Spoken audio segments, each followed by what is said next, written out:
recording now. All right, so session is totally recorded, so you will get access to the recording. Just give me a second. I'm going to share my screen now, and then we'll fire away. Who is excited to be here, guys? Who is excited? Let me see the people who are excited to be here.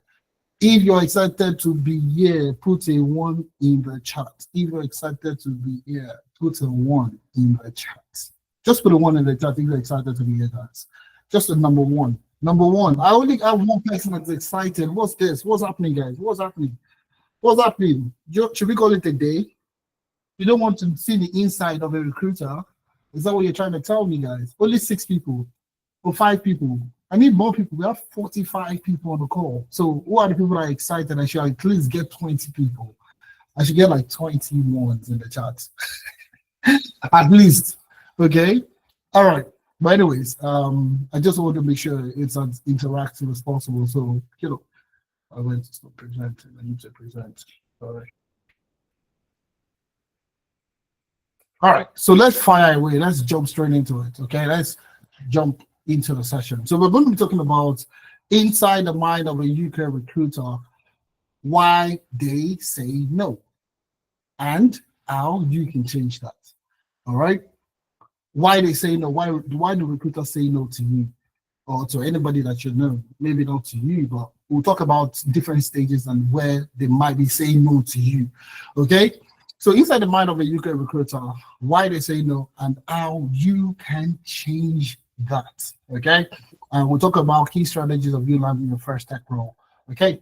So without wasting too much time, let's jump. Let's move on. So about Amdari, if you're hearing of us, you're hearing of Amdari for the first time, for the very first time. This is the first session you're going to be attending that we're going to be organizing. Okay. So I want you to just give me a thumbs up if this is your first time of joining Amdari. Just give me a thumbs up if this is your first time. Okay. So we have some new first timers in the house. Okay. All right. Awesome. Good to have you guys here. Good to have you here. So I'll just do a little bit of background just to explain exactly what we do and for you to get to know us a little bit better. So Amdari is the only platform out there that guarantees you work experience. I'll repeat it. Amdari is the only platform out there that guarantees you work experience. Now, quite a number of us that are relocating out of the country, don't have relevant work experience. Now, the puzzling question is, where are you supposed to get this relevant experience? So if you're looking at getting into any career in today's job market, experience is what everybody's looking for. Okay, everybody can write a certificate, everybody can go for a master's, anybody can do all the things that you say you could do right now. The only thing that separates people from one another in today's job market is experience. Now, where are you supposed to get experience? Okay, and that's where Amdari comes in. So we are the sole platform, the only platform that guarantees you actual work experience. How we do that, I would explain it.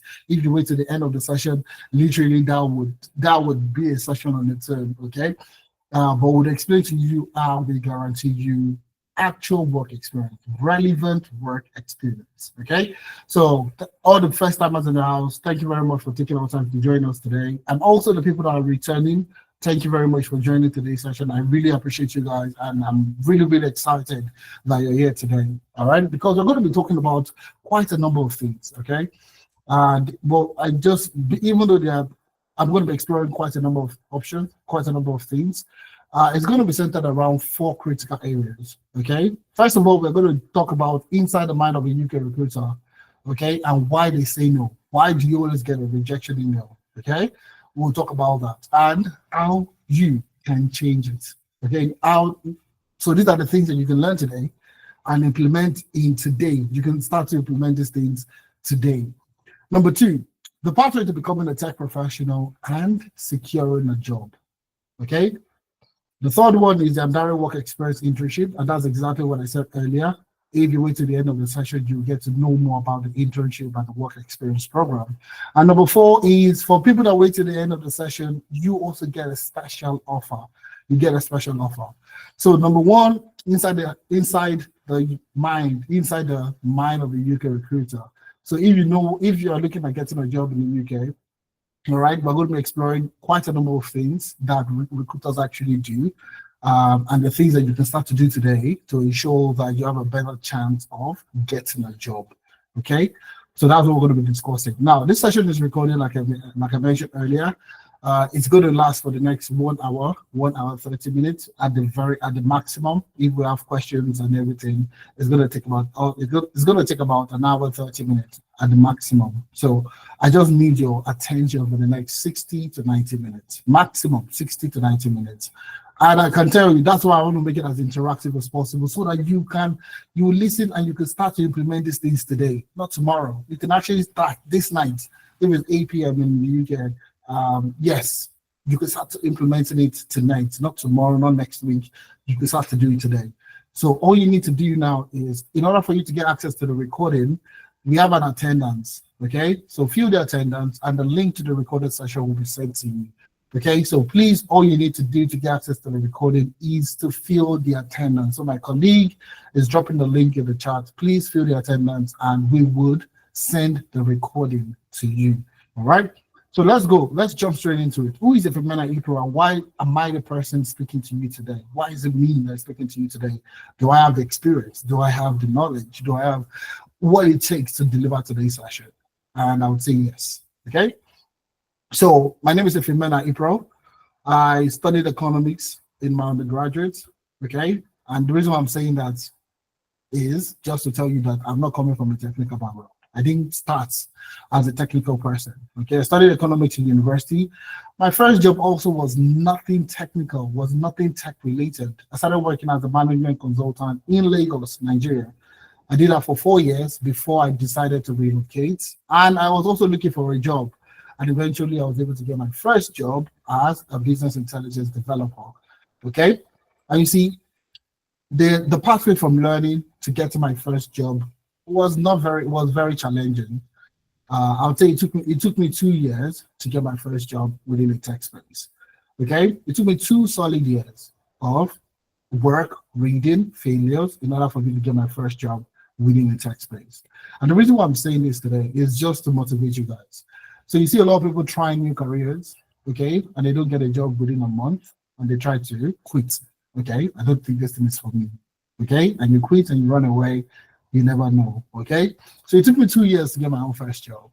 All right, but you see, after getting that first job, I've gone on to work with quite a number of organizations, not just in the UK, but in Ireland, across Europe, across Canada, across the US, and literally across the world. So that's my experience. Okay, so currently what I do at the moment is more data analytics, data science contracting. And obviously with the advent of AI, I've added that to my arsenal. So AI automations, AI agentic AI, those are the kind of things that I work on at the moment. Okay, so that's what I do for businesses literally across the world, alongside mentor people that are looking at getting started within the career path, within any career within the tech space. I'm the co-founder to Analytics and also the co-founder to Dari. In my experience, I've helped quite a number of people transition within the tech space. The numbers is definitely above 2,500 at this time. Okay, and most of these people have no prior experience before transitioning. No prior experience, just like I had no prior experience. That's exactly what I've done in my experience. Okay, so that's me. That's just a brief about myself, to be honest with you. I'll go into the details, as we go on with the session. Okay, so now like I said, we're not taking too much time. We have just 1 hour to be here, 1 hour 30 minutes. Okay, and when I was thinking about designing this, I was thinking about facilitating the session, and I wanted to make it as impactful as possible. So I know the only reason why you're here is to learn. Okay, if you want to have fun, it's a Saturday evening. You would have been in the club or you would have been out with your friends, having a good time. Okay, but there's a reason why you took our time today to come listen to us. All right, so I had that in mind, and that's the reason why I designed the training program. I said training. That's why I designed the session, the talking points, in a way that you can actually implement these things today, not tomorrow, not next week, today. So what I need from you is your rapid attention I just need you to listen to me. Honestly, you can get the recording, fill the attendance, you get the recording, and you can start to implement these things. Okay? So the first thing I was thinking about when I was planning on delivering today's session was, why are you getting rejected? Do you know why? Do you know why you're getting rejected? Now, take for example, like I said, when I relocated initially, I relocated to Ireland. Okay, not Northern Ireland. Okay, Ireland, Republic of Ireland, Dublin, Athlone, Cork, Limerick, and the rest of them. That's where I went to. I was based in Athlone at the time. So you see, I applied for jobs and I kept getting a lot of rejection. And like I said, the people around me, when I was talking to them and telling them that, I keep applying for jobs and I keep getting rejection. It happened to them also. Okay, but guess what? They didn't tell me the reason. They told me their own reason. Okay, and the reason they were telling me is, Omo, is because of your first name. If a recruiter looks at your name, they already know that you're not Irish. They already know that you're not English.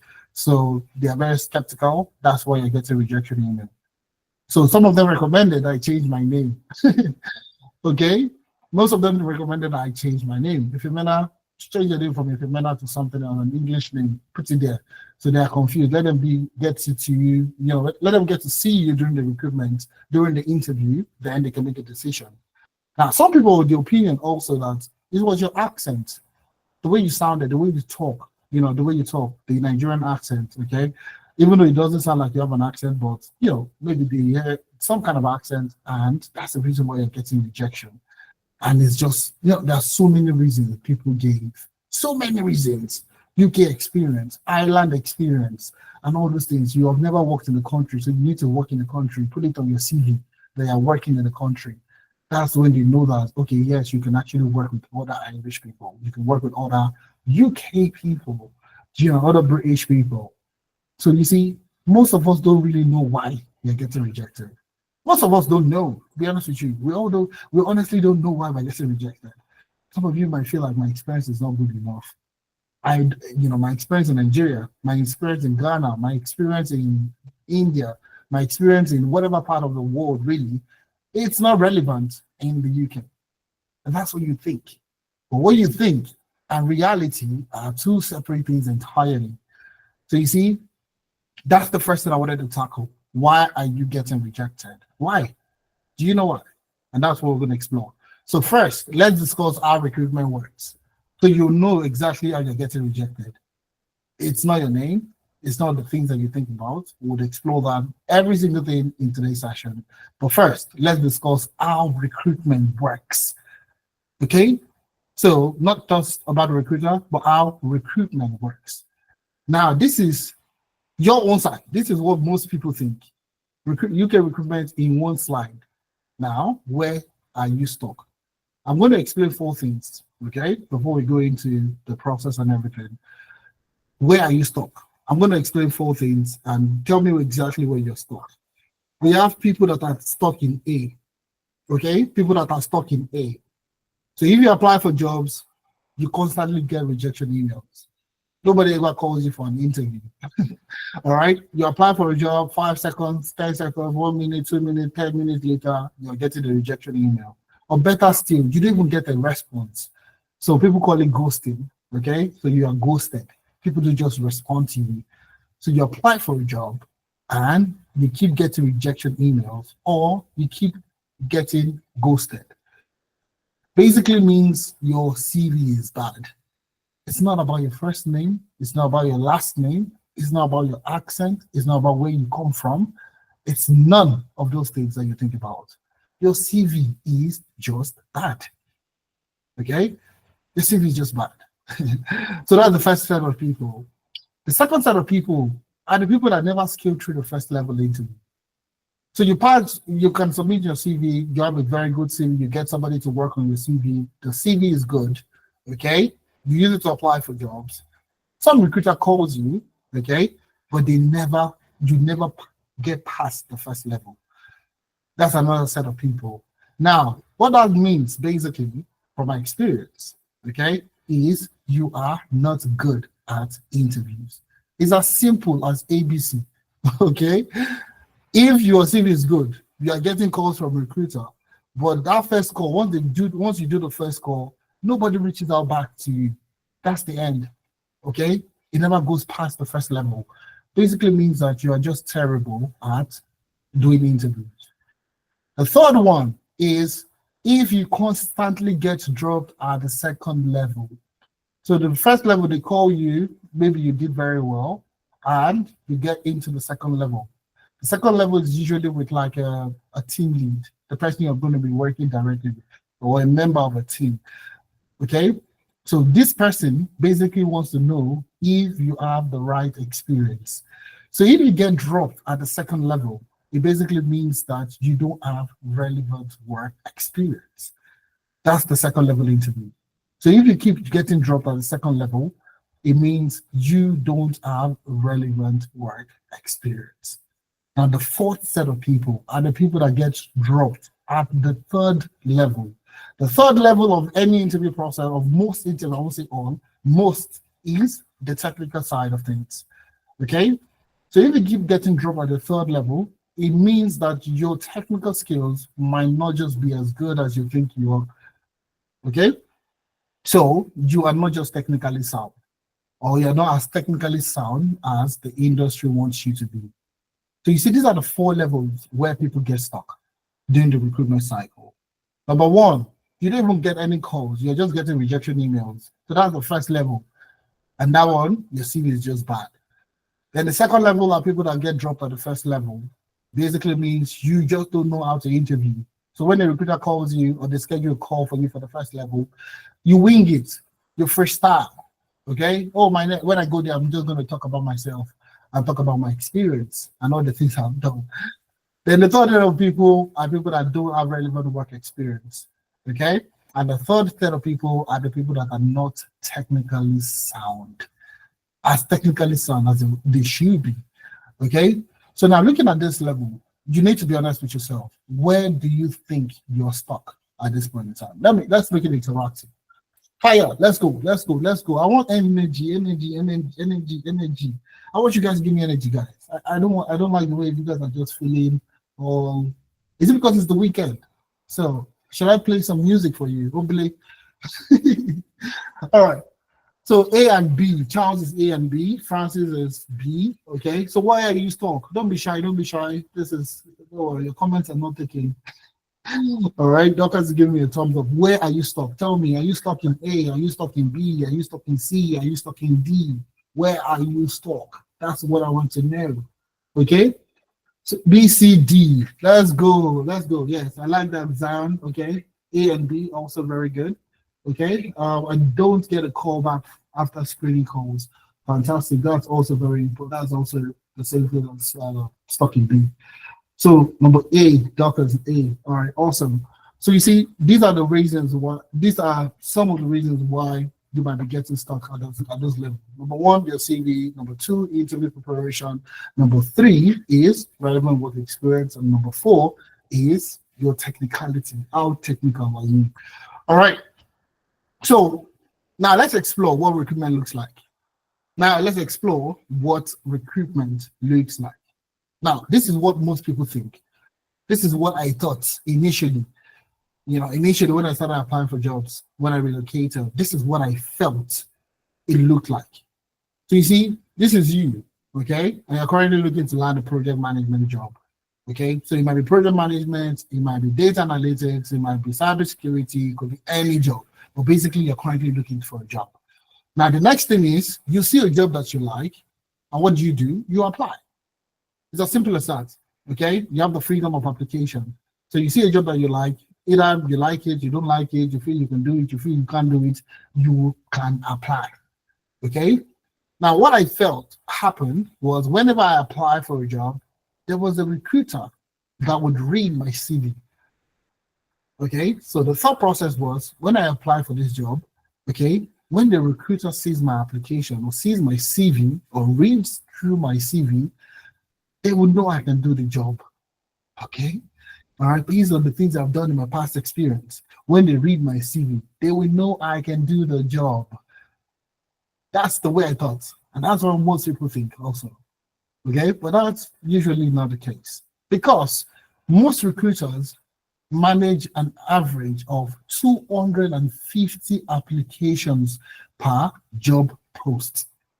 So you see, when you go on LinkedIn or you go on Indeed or you go on CV Library or read.co.uk and you're looking to apply for a job over there, just know that that recruiter is likely going to be looking at over 250 applications for that job position. People that are a perfect match, people that are not a perfect match, people that are in between, people will just apply for the job.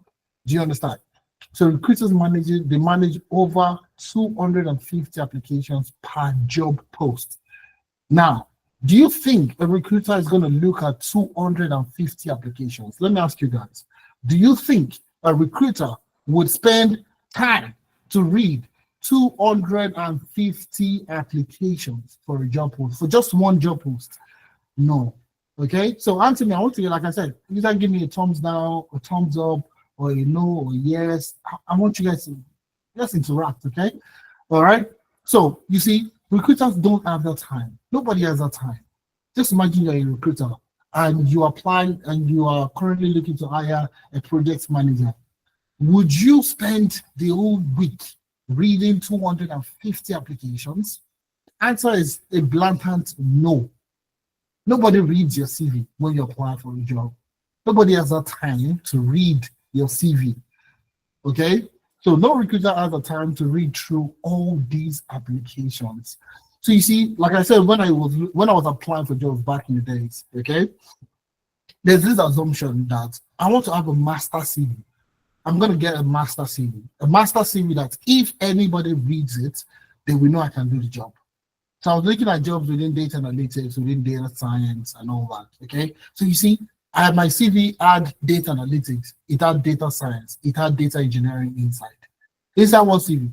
So I could use that CV to apply for data analytics jobs. I could use that same CV to apply for data science jobs. I could use that same CV to apply for data engineering jobs.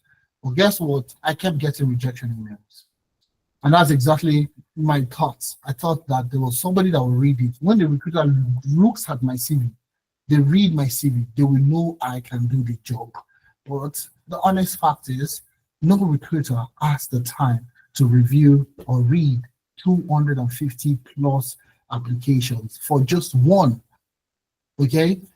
And let me now show you exactly what happens. Let me tell you exactly what happens. This is the actual process of your job application. The actual process. So this is you.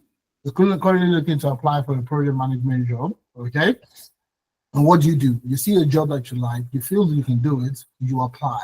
You put in your application, you send in your CV, your resume. Now, you have what we call the ATS. Okay? I'm pretty sure you guys have heard of this. Okay? ATS. So ATS stands for Applicant Tracking System. Applicant Tracking System. So the ATS does what? Basically scans for three major things. The ATS, Applicant Tracking System, is a system, okay, that does what? That tracks majorly three major things. Keywords, okay? The next one is formatting and structure. We'll talk a little bit about formatting and structure in a few seconds, okay? So they are looking at keywords, formatting and structure, and chronology, okay? Chronology is just looking at specific dates, okay? So if you're looking at somebody that has 2 to 5 years of experience, it's also looking at how many years of experience do you have, okay? Now, most people will think that the more experience they have on their CV, the better for them. It's actually not very good for you, okay? And I would explain that, okay? I would explain that in a few minutes. Now, the first one is keywords, okay? The ATS will scan your CV first. So that's your CV that you submitted, that you felt like if the recruiter reads it, they will get to know that I can do the job. The recruiter doesn't have that time to do that. So the ATS does that. The first level of filtering is done by the ATS. And what the ATS is looking at is keywords. So before the application is live, the recruiter would have identified the key things that they are looking for. The person should be, the person should have this particular skill set. The person should have this years of experience. The person should have worked on this kind of project. The person should have delivered this kind of assignment. The person should have worked in this kind of environment. The person would have listed basically all the things that they are looking for. Okay, would have listed out all the things they are looking for. All right, I don't know what's wrong with my PowerPoint, just give it a second. Okay, so they would have listed out all the things they are looking for. Now, whenever your application comes in, the ATS will scan through your CV for those keywords or those key information. And if it doesn't get it, if it doesn't see it in there, what happens? Basically, it throws out your CV and sends you a rejection email. Okay, it's automatic. The moment you go into the moment you go into it, okay, the moment you go into it and you apply for the job, and you get that rejection email. All right, it basically means your CV has been scanned, and the only thing that they can see is nothing. The keywords doesn't match. All right, the keywords, there's no keyword match. Okay, and that's exactly why you are getting that rejection email. Okay, the second thing is formatting and structure. Some of you just like very fancy designs when it comes to your CV. I'll be honest with you, a fancy design actually puts you at a disadvantage. Okay, basically most organizations, most companies, most recruiters use ATS. So your CV also has to be ATS friendly. Okay, so if you have all these design boxes, shapes, pictures, and all these things on your CV, you're likely going to get a rejection email just based on the formatting of your CV. Okay, and the last one, but not the least, is chronology, which is your years of experience. And I'm pretty sure you guys are wondering, I don't have a lot of experience, or I've not worked in this particular domain before. How do I get work experience? Okay, that's the question that most people are asking. Okay, so you see, whenever you apply for a job, like I mentioned, the ATS is going to look at your seats, is going to look at your application, and it's either going to be a yes or a no. There's no maybe. There is no, please read this person's CV and see if the person can do the job. It's either you get a yes or a no. So if today you're using one CV to apply for like 10, 15, 20, or your job application is one CV, and your notion, the thought behind your mind is, when they read my CV, they will know I can do the job. I've done something similar. When they see my CV, they will know I can do the job. I can tell you, it's not even getting to the recruiter. ATS will just send you an automatic rejection email. Okay, you just get that thing almost like in 5-10 minutes, automatic email, rejection email, and that's the end of it. Okay, the next thing is, if it is a yes, then that's when the recruiter actually looks at your CV. Okay, so you see what has gone through in order for the recruiter to actually look at your CV before you can get in front of the recruiter. It means that your CV has to be ATS friendly, has to be ATS compliant. It has to be able to beat the ATS system. Okay, that's something you need to know. Now for the recruiter, now you have scaled ATS, but you also need to still scale the recruiter. You scaled one aspect, which is the ATS, which is honestly, that's where I would say over 80% of people get dropped off. Now you scale that part, but now the recruiter still has to look at your CV, still has to review your CV. Now, from 250 applications, let's just assume from 250 applications, now the recruiter has maybe 30 applications that they need to look at. He has 30 CVs that they need to look at. Okay, so now let me ask you this question: how many seconds do you think it takes a recruiter to scan your CV? I think you remember, see, the keyword here is seconds, not minutes. How many seconds does it take the recruiter to scan your CV? Let me ask you the question. How many seconds does it take a recruiter to scan your CV? How many seconds? I want you guys to respond to me, please. How many seconds do you think it takes a recruiter to scan your CV? Okay, somebody said 20 seconds. Zion says 30 to 45 seconds. Docker, 6 seconds. Binta, 10 seconds. Basil is C. I'm not sure what C is. Maybe C, 3 seconds. Okay, 20, 30, 3 seconds. So some of you are correct. Some of you are way off. But really doesn't matter. All right, so let's take a look at it.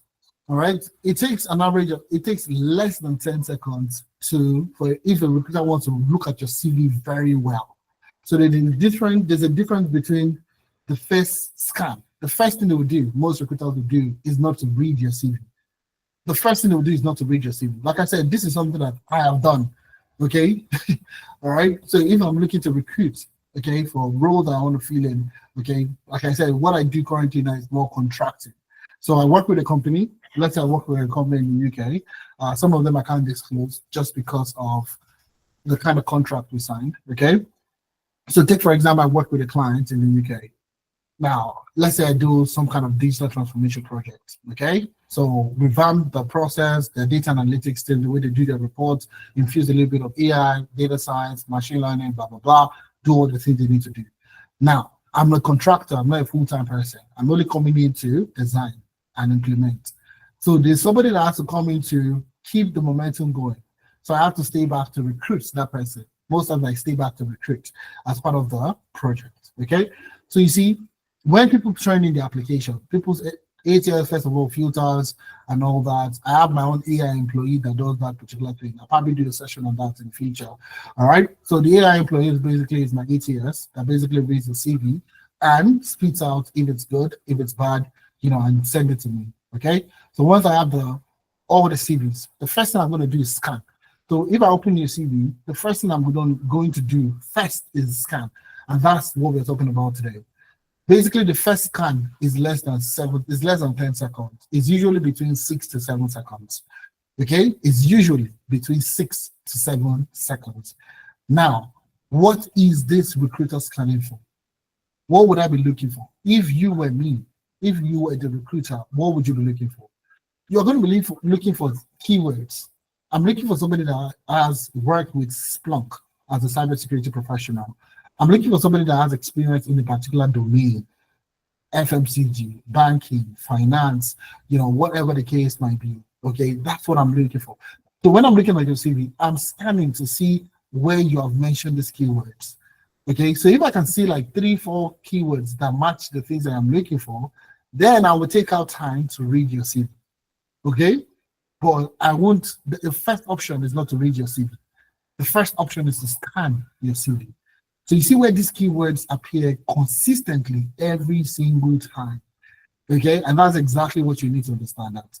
See, it's actually not so difficult to get interviews, okay? It's not as difficult as you think it is. You just need to know exactly what to do.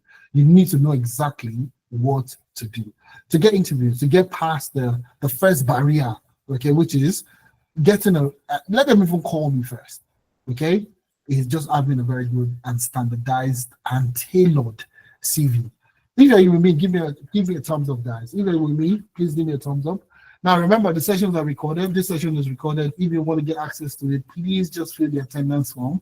My colleagues okay, also I can see all the thumbs up. Okay, awesome. I love this. All right, so if you want to get access to the recording, please ensure you fill the attendance. Okay. Wigway, Victor, awesome.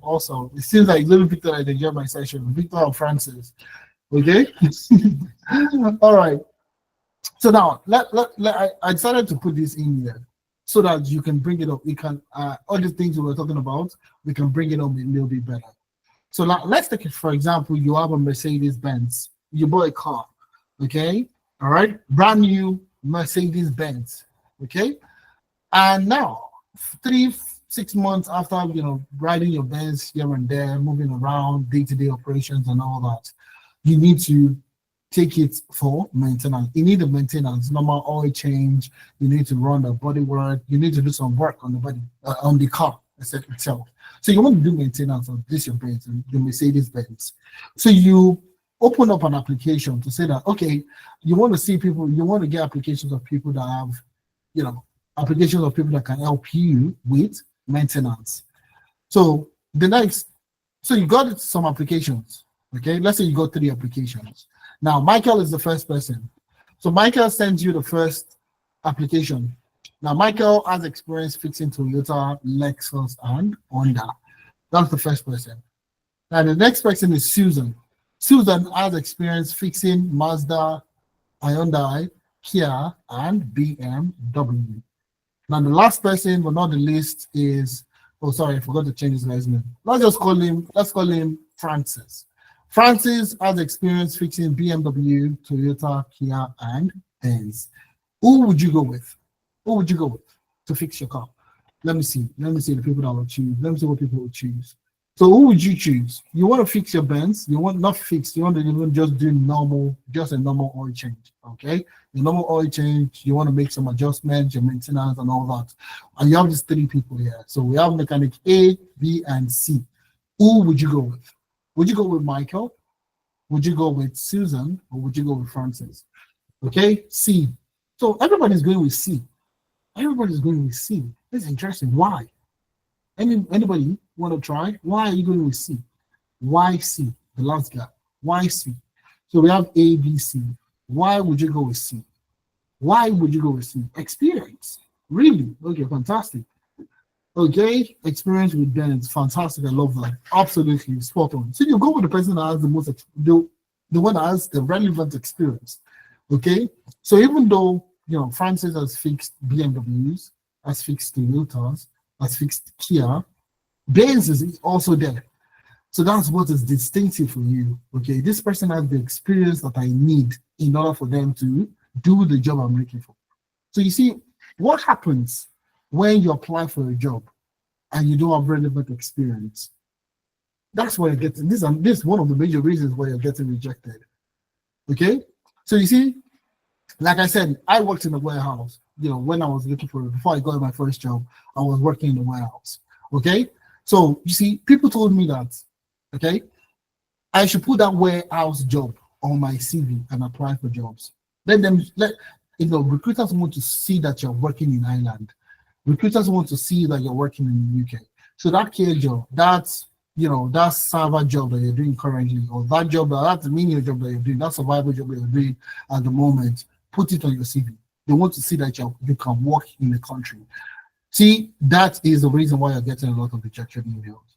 So you have warehouse operative on your CV as your most recent experience, okay? But you're applying for a project management job. You're working as a server and you're applying for a data analyst job. That's how hilarious it sounds. Okay, so in your previous role, you probably put maybe data analyst, but your most recent job, you're working as a server. And you think the recruiter is going to look at your CV and say that, okay, I think this person can do the job.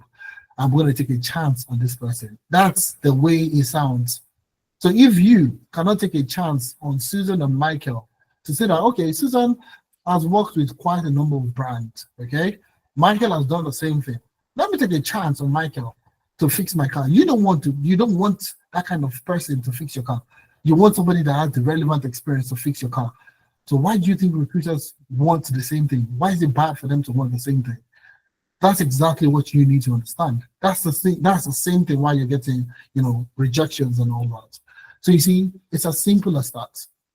Your CV is the first point of contact that they get to see. So that your CV is what we consider, should we speak to this person or should we not speak to this person? So that's when they decide. So, like I said earlier, and I'll repeat myself again, having a standard great CV is one of the major things that would help you secure your job fast. Okay? Having a great CV, outlining the experience in a way that is tailored to the job that you're applying for.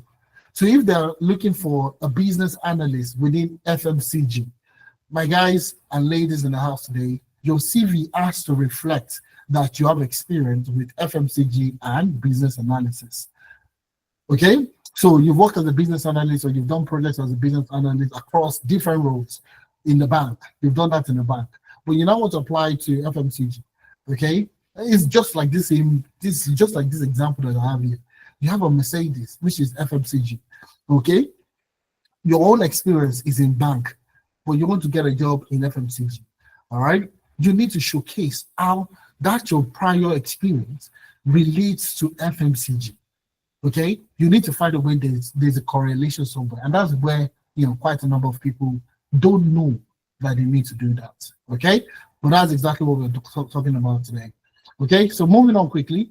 All right. Now, do you understand why you might not be scaling your job search? Now, do you know why you're not scaling? Why you might not be scaling? Okay, and now we'll explore what you need to do today. Now, do you know why you're not scaling? Has anybody learned something new to why they might not be able to get, job interviews, moving forward with their job interviews and all that. Okay.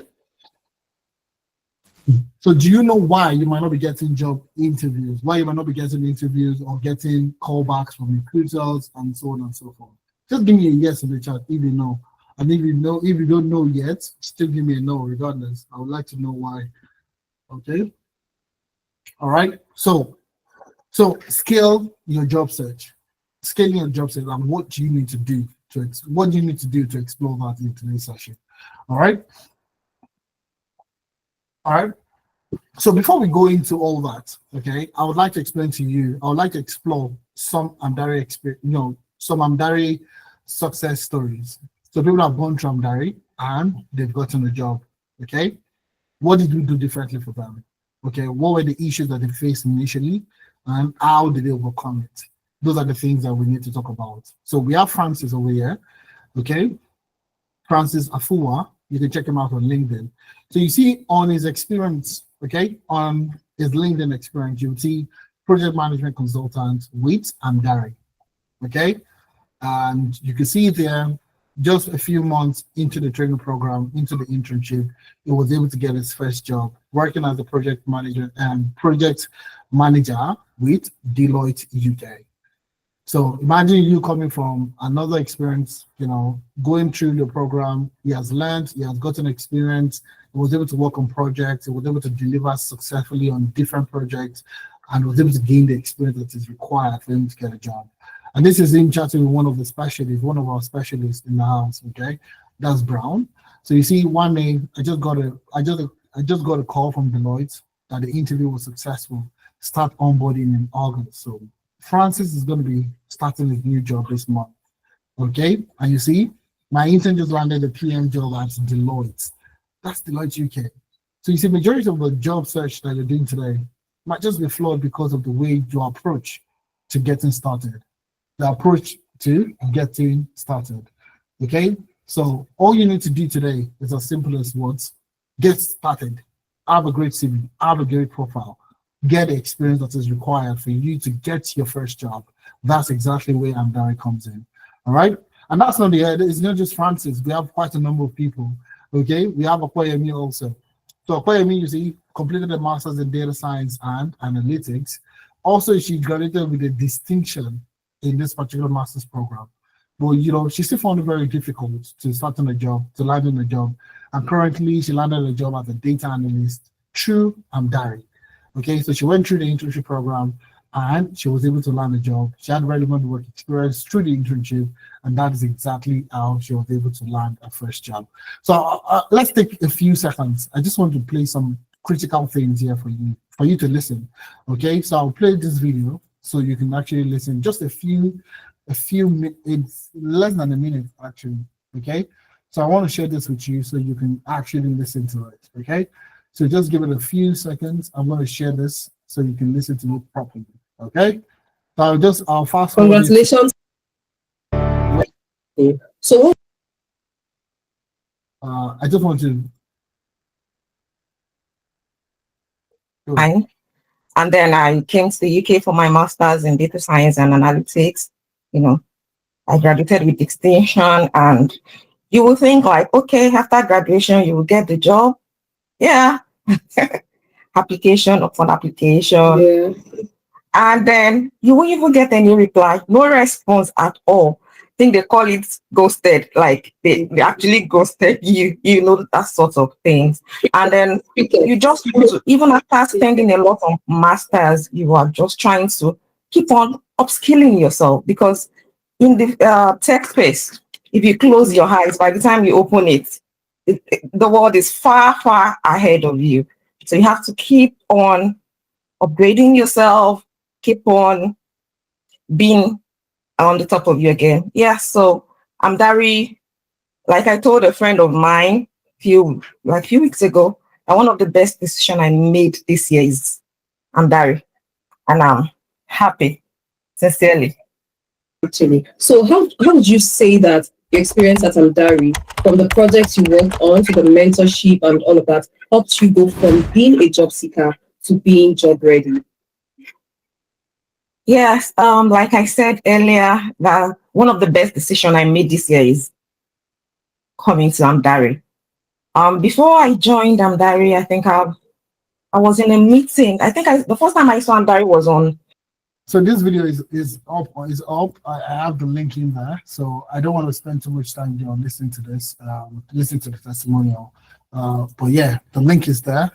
If we have enough time towards the end of the session, I'll play it, in full, so you can listen to Olanyika properly.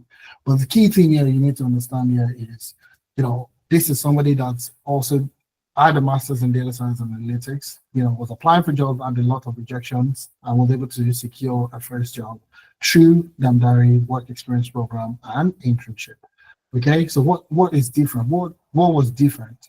That's exactly what we do, and that's what we have experience doing, and that's what will help you achieve essentially. All right. So, and these are not the only set of people. We have a ton of people. So you see, good morning, Amina. With my new revamped CV, I got a job offer of £50,000 yesterday. Although I am turning down the offer because it's 6 hours. It's a 6-hour drive from London. Thank you for what you have done so far. So you see, this is a compliance analyst role that offered £50,000. Okay, for a first job. These people don't have any, they are looking at transitioning into the tech space, and that's exactly what we are helping them do. So you see another person. This is Larry. Larry got a job as a business analyst in the UK during the work experience program. So you see, hi Miriam, my name is Larry from Amdari. I just got a secondment role as a business analyst in a data analytics team, and all that. Okay. So you see another person, Felicia, got a job as a data scientist in the UK. I, Mohammed, I just got a data science job, like my first data science job, using some of the things we learned here. So you see, these are real, actual people that have gone through the program, and they are getting offers. This is Vivian. Vivian got 3 offers. Okay, so you see here, trust you're doing great. I come with delightful news. I interviewed with 3 companies and was made offers by all 3 companies: PwC, Asset Risk Consultant, and Bank Julius Baer. Hi, Femena, you can see that. Okay, this is an email from Vivian. She actually eventually went to Bank Julius Baer as a business data analyst. Okay, you see, these are actual people that we have worked with, just like yourself, that might be struggling to landing your first job. Okay, and that's exactly what we do. That's what we know how to do best. Like I said, I struggle. Doesn't mean you have to struggle. Having the right mentor would help you scale your interview search or your job search or you landing your first role within the tech space. Now, let's explore what you need to do today. The things that you need to do today in order for you to get a job. Okay, in order for you to even get that first level interview, second level, and getting the things that you need, what do you need to do today? So you're looking for a job. The job is just something that you're looking at. You can see it's just there. Okay, but there are things that you need to do today in order for you to get a job. Number 1 is CV optimization. You need to learn how to optimize your CV. Number 2, LinkedIn optimization. You must have a great LinkedIn profile. Okay, and we'll explore some of these things in today's session. Number 3, is tailoring your CV to the job post. Number 4 is quality and volume of job application. Quality and volume, not just volume alone. Okay, quality and volume of the job application. And last but not the least is interview preparation. And when you combine all these 3 together, you will likely get a job. It's most definitely you are going to get a job. CV optimization, LinkedIn optimization, tailoring your CV to a job post, quality and volume of job applications. Number 5, which is the last one, interview prep. Somebody has to prep you. You've never done it before. You've not interviewed as a SOC analyst or as a GRC analyst or compliance analyst or data analyst or whatever role you're looking at getting into. You've not done this before. Somebody has to prep you. Okay, and that's exactly where we come in. So first off, we're going to start with CV optimization. Okay, so we have 2 types of CV here, and outrightly I'll tell you which one is bad and which one is good. The one you have on the left, Olivia Wilson, is bad. This is the one that would likely get you lots of, if your CV looks like Olivia Wilson's CV, or it somewhat looks like this, okay, you're likely going to get a lot of rejection emails because majority of the systems find it difficult to scan this kind of structure, okay? So a more minimalistic design is a better option for you, a more minimalistic design is a better option for you. So where you don't have images, you don't have boxes, you don't have any of those, any form of image boxes or shapes, that's the best that will work for you. So you see this double alphabet CV, this is a minimalistic design CV, and that's the best one that would work for you. Now, a great CV consists of 5 critical parts. Okay, 5 critical parts. You have the professional summary, you have the core skills, you have your technical skills, you have your professional experience, and you have relevant projects and internship. Relevant projects and internship.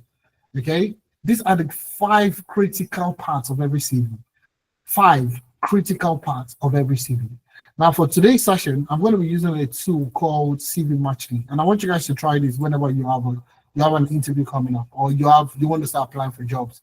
It's a free tool. It's a free tool. I'm trying to open up a browser so I can use this real quick. Okay. It's a free tool that you can use to know if you are doing great. Okay, if your CV is good or bad. Okay, if your CV is good or bad, there's a tool that will get you to know if your CV is a perfect match or not a perfect match. Okay, so let me just take this in here. Okay, so I'm gonna just come here to jobs and let's take a quick look at jobs. Some jobs. Okay. So I'm gonna say I'm looking for data analyst roles in the UK. So I'll just scroll down, or maybe any type of role. So let's just say data analyst jobs. Okay. So what I'll do quickly is, let's say this particular job, data analyst, Slough, this is Slough of England, UK. All right, 65 to 75,000 pounds. So let's say if I want to apply for this job, what I'll do today is CV Matchly is a Google Chrome extension. It's a Google's Chrome extension. So what you want to do is just go to your browser, your Google Chrome, and search for Chrome extension. Okay, search for Chrome extension. Click on the first extension that you have, the first section that you have there. Now in this box, search for CV Matchly. It's a Chrome extension that will help you analyze your CV to the job post. Okay, so you could add to your Chrome. So click here to add to Chrome. Okay, so click on it to add to Chrome. So once you add it to Chrome, you would see it in this icon, CV Matchly. Okay, so CV Matchly. So what I'm going to do now is I'm going to take this.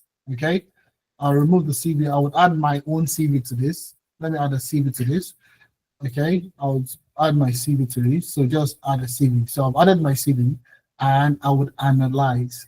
So what this tool is going to do for me is take a look at the job description, okay, of this CV, this data analyst position, against my CV, and it will rank it if it's a good match or a perfect match. Now, this is a good match, 82%. But what I tell most people, what I advise most people is you need to get above a 90%. Okay, you need to get above a 90%. So 82 is good, is good, but not great.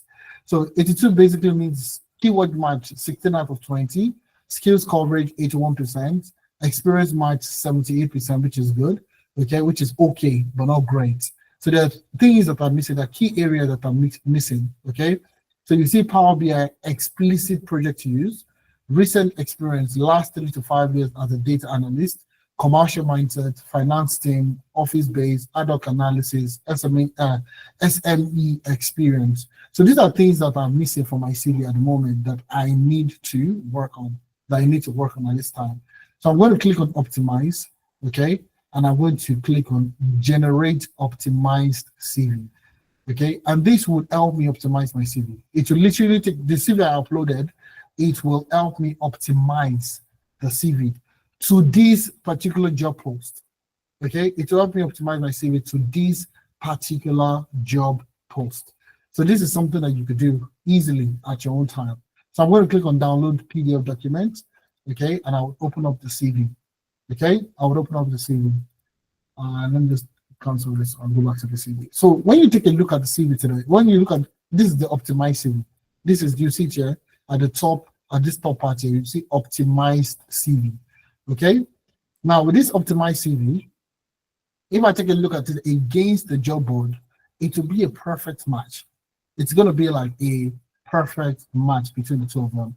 So you see, let's just take a look at this. So you see, in this data analysis role, you analyze data with SQL databases to identify trends and opportunities. So let's take a look at this. So you see, what analyze complex data, SQL, using SQL and Python, identifying key business trends and growth opportunities that led to a 25% increase in actionable insight. Now, the initial CV doesn't have all these things that you have there, doesn't have it. So what this tool has done for me is to take a look at the job description and tailor the CV to fit the job description. Now, the skills that are here are the skills that are relevant for this particular job role. Advanced data analysis and insight generation, business partnering, and finance and commercial team. These are the key things that are needed for this particular job post. Okay, so that's what CV Matchly does for you in like less than a minute. Okay, to do everything back to back in less than a minute, it does everything for you. So if you take a look at all the job posts, okay, that's literally what CV Matchly does for you. So if we do it one more time, let's use another career path. So let's use another career path. So let me use the role business data project. Let's try project management, or let's try SOC analyst. Okay. So the CV I'm using, the test CV I'm using is a data analyst CV. So I can tell you for free, it's going to do very bad when it looks at, a SOC analyst role. So that's the same test CV. I'm analyzing it against a SOC analyst role. This with ASOS, okay? This is based in Northern Ireland, Belfast, okay? So the data analyst CV, which is my current CV, okay? The data analyst CV is it's a data analyst CV. So now data analyst CV for a SOC analyst role, you see it's a 32%, needs a lot of improvement.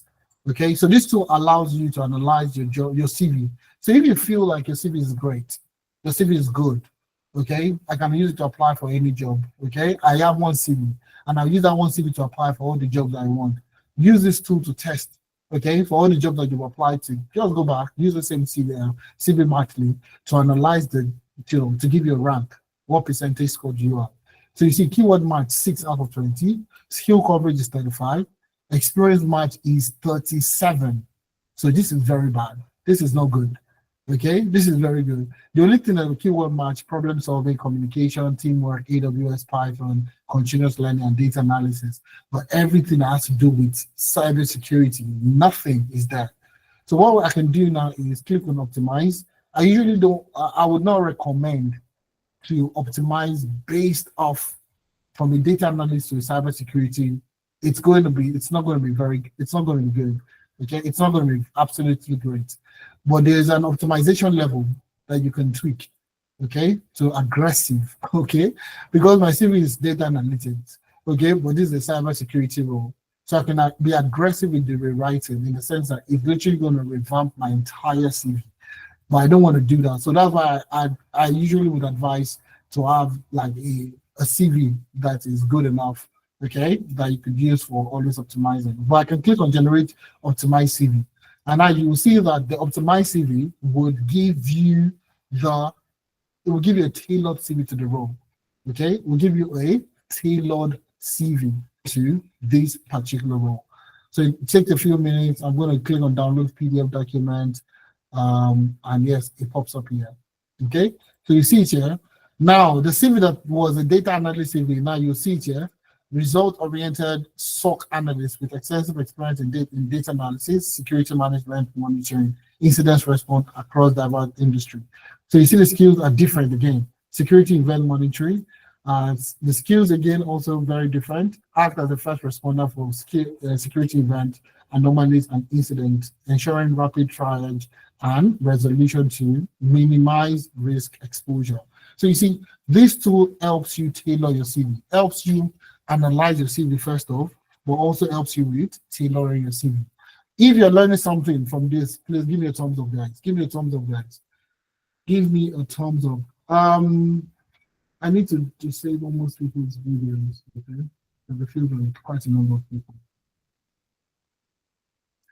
All right. If you're learning something new, all right. Awesome. I love that. Awesome. All right. So you see, these are the 5 critical areas that any ATS system would get to review from your professional summary to your core skills, to your technical skills, to your professional experience, to your relevant project and internship. Okay, so that's what you could use. You could get on with CV Matchly today and see what you come up with. Okay, now moving on to LinkedIn optimization. Now with LinkedIn optimization, I'm going to do a quick search on LinkedIn. I'm trying to make it as practical as possible so you know exactly where where you can do better. So now let me ask a question. Okay, where are you based currently in the UK? Where are you currently based in the UK? Let's see. Where are you currently based in the UK? Just put your city, not your full address, just your city. Okay, are you in Bradford? Are you in Manchester? Okay, Heathrow, Leicester, York, Cork in the UK. That's interesting. I've never heard of Cork in the UK. Newcastle. Anyway, okay. So let's just take one. Let's take one person. Let's take Newcastle. Okay. So let's say I'm looking for a data analyst, or let's use another career path, a business analyst. Okay, a business analyst in Newcastle. Okay, the person has experience with Jira. The person should have experience with Jira, Confluence. What else? Let's say Excel and SQL. Okay, so you see business analyst in Newcastle has experience with Jira, Confluence, and let me just put Agile in there. Okay, and click on. So these are keywords I'm looking for. Now, if I click on people, I should be able to see people that fit this description. A business analyst based in Newcastle, okay, that works with Jira, Confluence, Excel, SQL, and Agile. Now take a look at these people here. You'll see quite a number of people. Damilola Elizabeth is one person, okay, Newcastle. Adeyemi Ariba Salah, Clement, Itoho, Charles, Nibrant, Vandele. And you see quite a number of people in Newcastle, quite a number of Africans are even doing great stuff. So you see, this is why some people will be doing great stuff. And you can see my people here. Okay, see Kem, Akpego, Kem. This is, you see, business analyst at Amdari. So these are somebody that is going through the Amdari program at the moment, okay? And you can see how she's ranking perfectly for that particular search, okay? Now, what makes you land job? What makes you open to opportunities in this particular regard? Okay, what makes you open to this kind of opportunity is because of what they call LinkedIn optimization. It's basically LinkedIn optimization. So you see, when recruiters are looking for people on LinkedIn, they just don't search business analysts. They won't just go and search business analysts in Newcastle. That's not what they're going to search. They're going to search the tools. They're going to search even down to some of the key areas, sectors, industries, department, projects that you worked on, and so on. So you see, look at Damilola Elizabeth. She's ranked almost number 1 at the moment. So you see business analyst, process improvement, CRM implementation. These are the key things that stuck out for her. Okay, you see the next person, senior business analyst, AI and transformation enthusiast, data analyst, agile, scrum master, and so on and so forth. There are quite a number of things that you have there. So this is what's making people rank. And what does LinkedIn optimization do for you? Basically helps you, okay, land a job without you applying for a job. Okay, I'll repeat myself. LinkedIn optimization helps you land a job without you applying for a job. So you see what I wrote here? What if your LinkedIn profile could land you your dream tech job without you sending out a single application? Okay, so now take for example, how do the shops get, how do the supermarket, let's just say restaurants near you, how do they get new customers? You see a lot of people talking about search engine optimization. Okay, search engine optimization in the sense that when somebody searches for something, the best result will pop up. The best result, the person that has the best search engine optimized, then that person will be recommended. That's the same thing with LinkedIn optimization. So when recruiters are looking to hire for certain roles, okay, that person's profile will be recommended as this is a perfect candidate based off your description. Okay, so LinkedIn optimization helps you land a job without you sending out a single application. So if today your LinkedIn is there, but you don't get a lot of calls or you don't get a lot of messages from recruiters, I can tell you this for free. You are not doing your LinkedIn is just like a signboard. Okay, it's just a signboard. It's really not converting anything. All right. So remember this: the more eyeballs your profile attracts, the more opportunities you will get. Okay. So the more eyeballs your profile attracts, the more opportunities you will also attract. I'll repeat it and repeat it again. So if the more eyeballs that gets to your profile, the more eyeballs that sees your profile, the more opportunity you are going to get. Okay, that's what you need to understand. Okay, so that's LinkedIn optimization. So how many things do you think you need? Okay, how many things do you think a recruiter needs from you? So if you're applying for a job today, how many things do you think? Oh, that's a thing. How many things do you think a recruiter needs from you today to get a job? There are only two things they need from you. Number one is your skills, and the second one is your experience. Those are the two things that they need from you, honestly. So go on any job board today. That's literally what you see every single time. Skills, experience. This person should be able to use this technology. This person should be able to have this particular skill set. This person should be able to do this and that. And the person should have experience. That's what they're looking for every single time. Every time you go on a job board, that's what they consistently look for. So the in-demand skills that we focus on, okay, that I'm very focuses on today is data analytics, data science, data engineering, business analysis, SOC analyst, which is cybersecurity, ethical hacking, GRC, and project management. These are the core skills that we, as an internship platform that helps to guarantee you work experience, this is exactly what we do for you. All right. So I'm pretty sure some of you are going to be wondering why these skills, why did we select the skills? Okay, why these 8 skills? Why not software engineering? Why not UI UX and so on and so forth? Even though all these career paths are very juicy and they look good. Now, the key focus for us was focus on acquiring skills and experience in careers that guarantees you a job. The key word there is guarantee. Okay, acquire skills and experience in careers that guarantees you a job. So if you're looking to get in a job, if you're looking at transitioning into the tech space, you want to get a job. You just don't want the title. You want a job. So the goal for us was, okay, do you know what? How do we say, what kind of career path should we focus on that will guarantee you a job at the end of the day? So if you come from Barrier and you work with us diligently for the next 4 months, or 6 months, or whatever the term may be, you should be able to get a job at the end. Okay. So the key focus for us was career paths that are easy to learn. Okay. Career paths that are easy to learn at your own pace. Easy to transition. Easy to transition means that the opportunities exist. Okay. And you're plugging into those opportunities. Okay. So if you go on a job board, you'll see thousands and hundreds of opportunities being posted every single day. So there's an ease of transition. You can learn to them and get a job. Okay. And the next thing is salary. At the end of the day, everybody wants a great salary. Now, if you're looking at the UK now in terms of sponsorship, the sponsorship rules now, range between 31,800 £31,800 and above. So in order for you to get sponsorship in the UK, you need to be earning good salary. You need to be earning high salary. Even 31K is still quite low for most tech roles that you're looking at. The average salary for a data analyst is over 38,000 pounds for like a junior to mid-level role. It's about 38 to 40,000 pounds. Okay. Now it varies across different regions within the UK. All right, but on average, you should be getting at least 38,000 pounds for a data analyst role.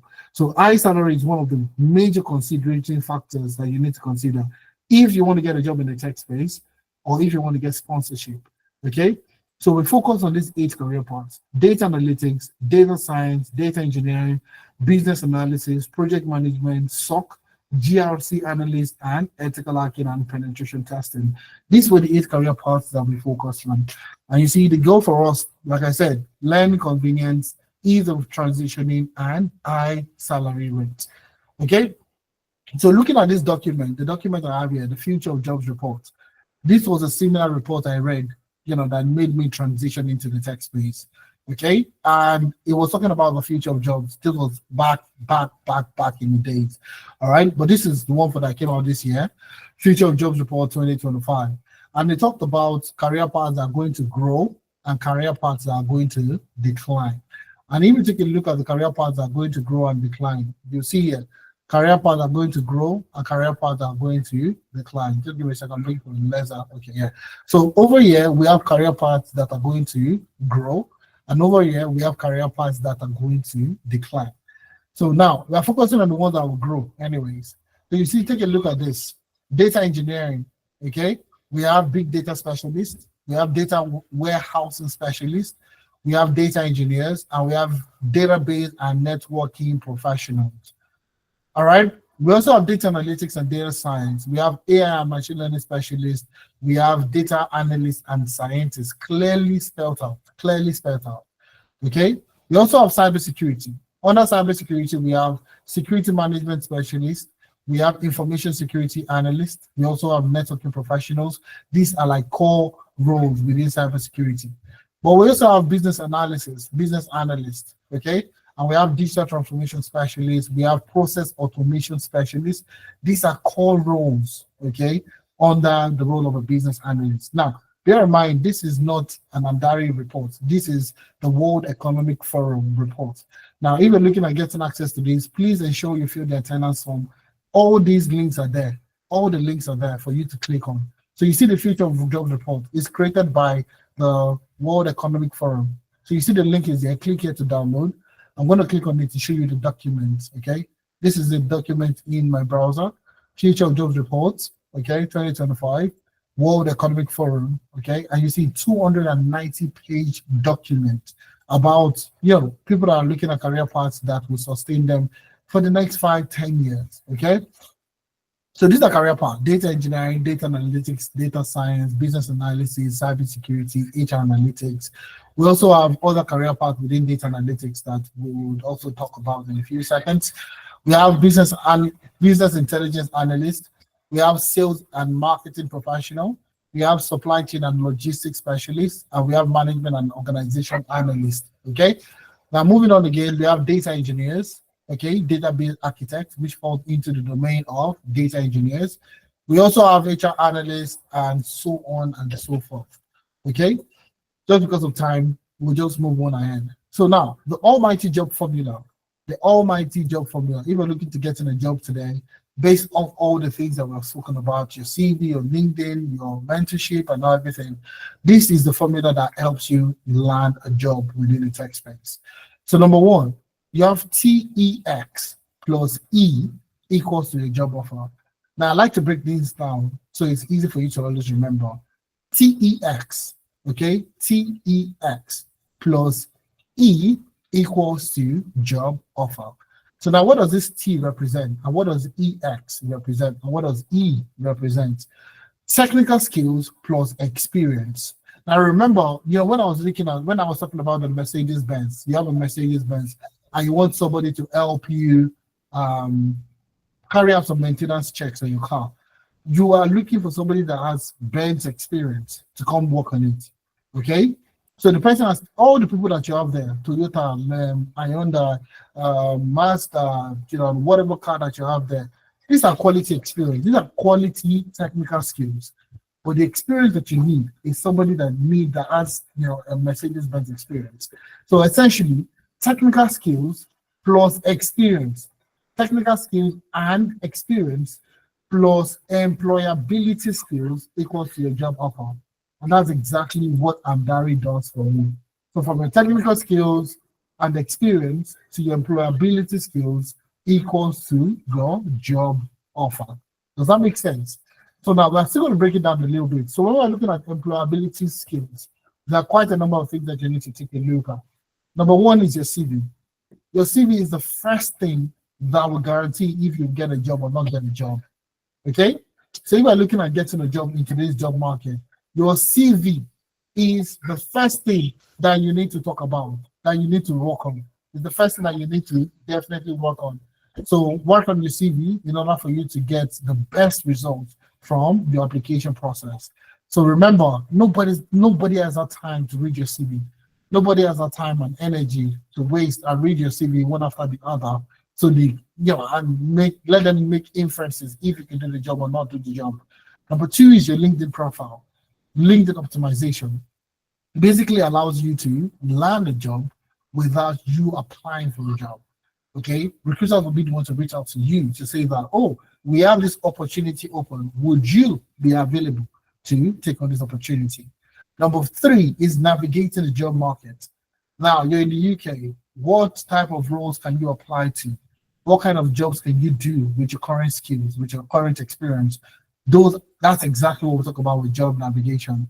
Okay, so when you're looking at navigating the job market, if you're currently interested in project management, okay, or business analysis, what type of roles can you apply to? Where can you find this opportunity?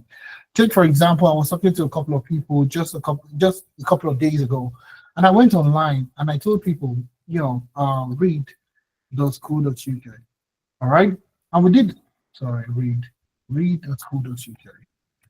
All right, and we did a quick search. Okay, and I told people that we're talking about data analytics for this particular scenario, and I was telling people that while I was working in the UK, all right, I found that there were contract roles. Okay, contract roles, and I would explain what contract roles is. So, and I was like, majority of the things I did in the UK for like over a period of a year and a half, I was only working on Power BI projects, just Power BI.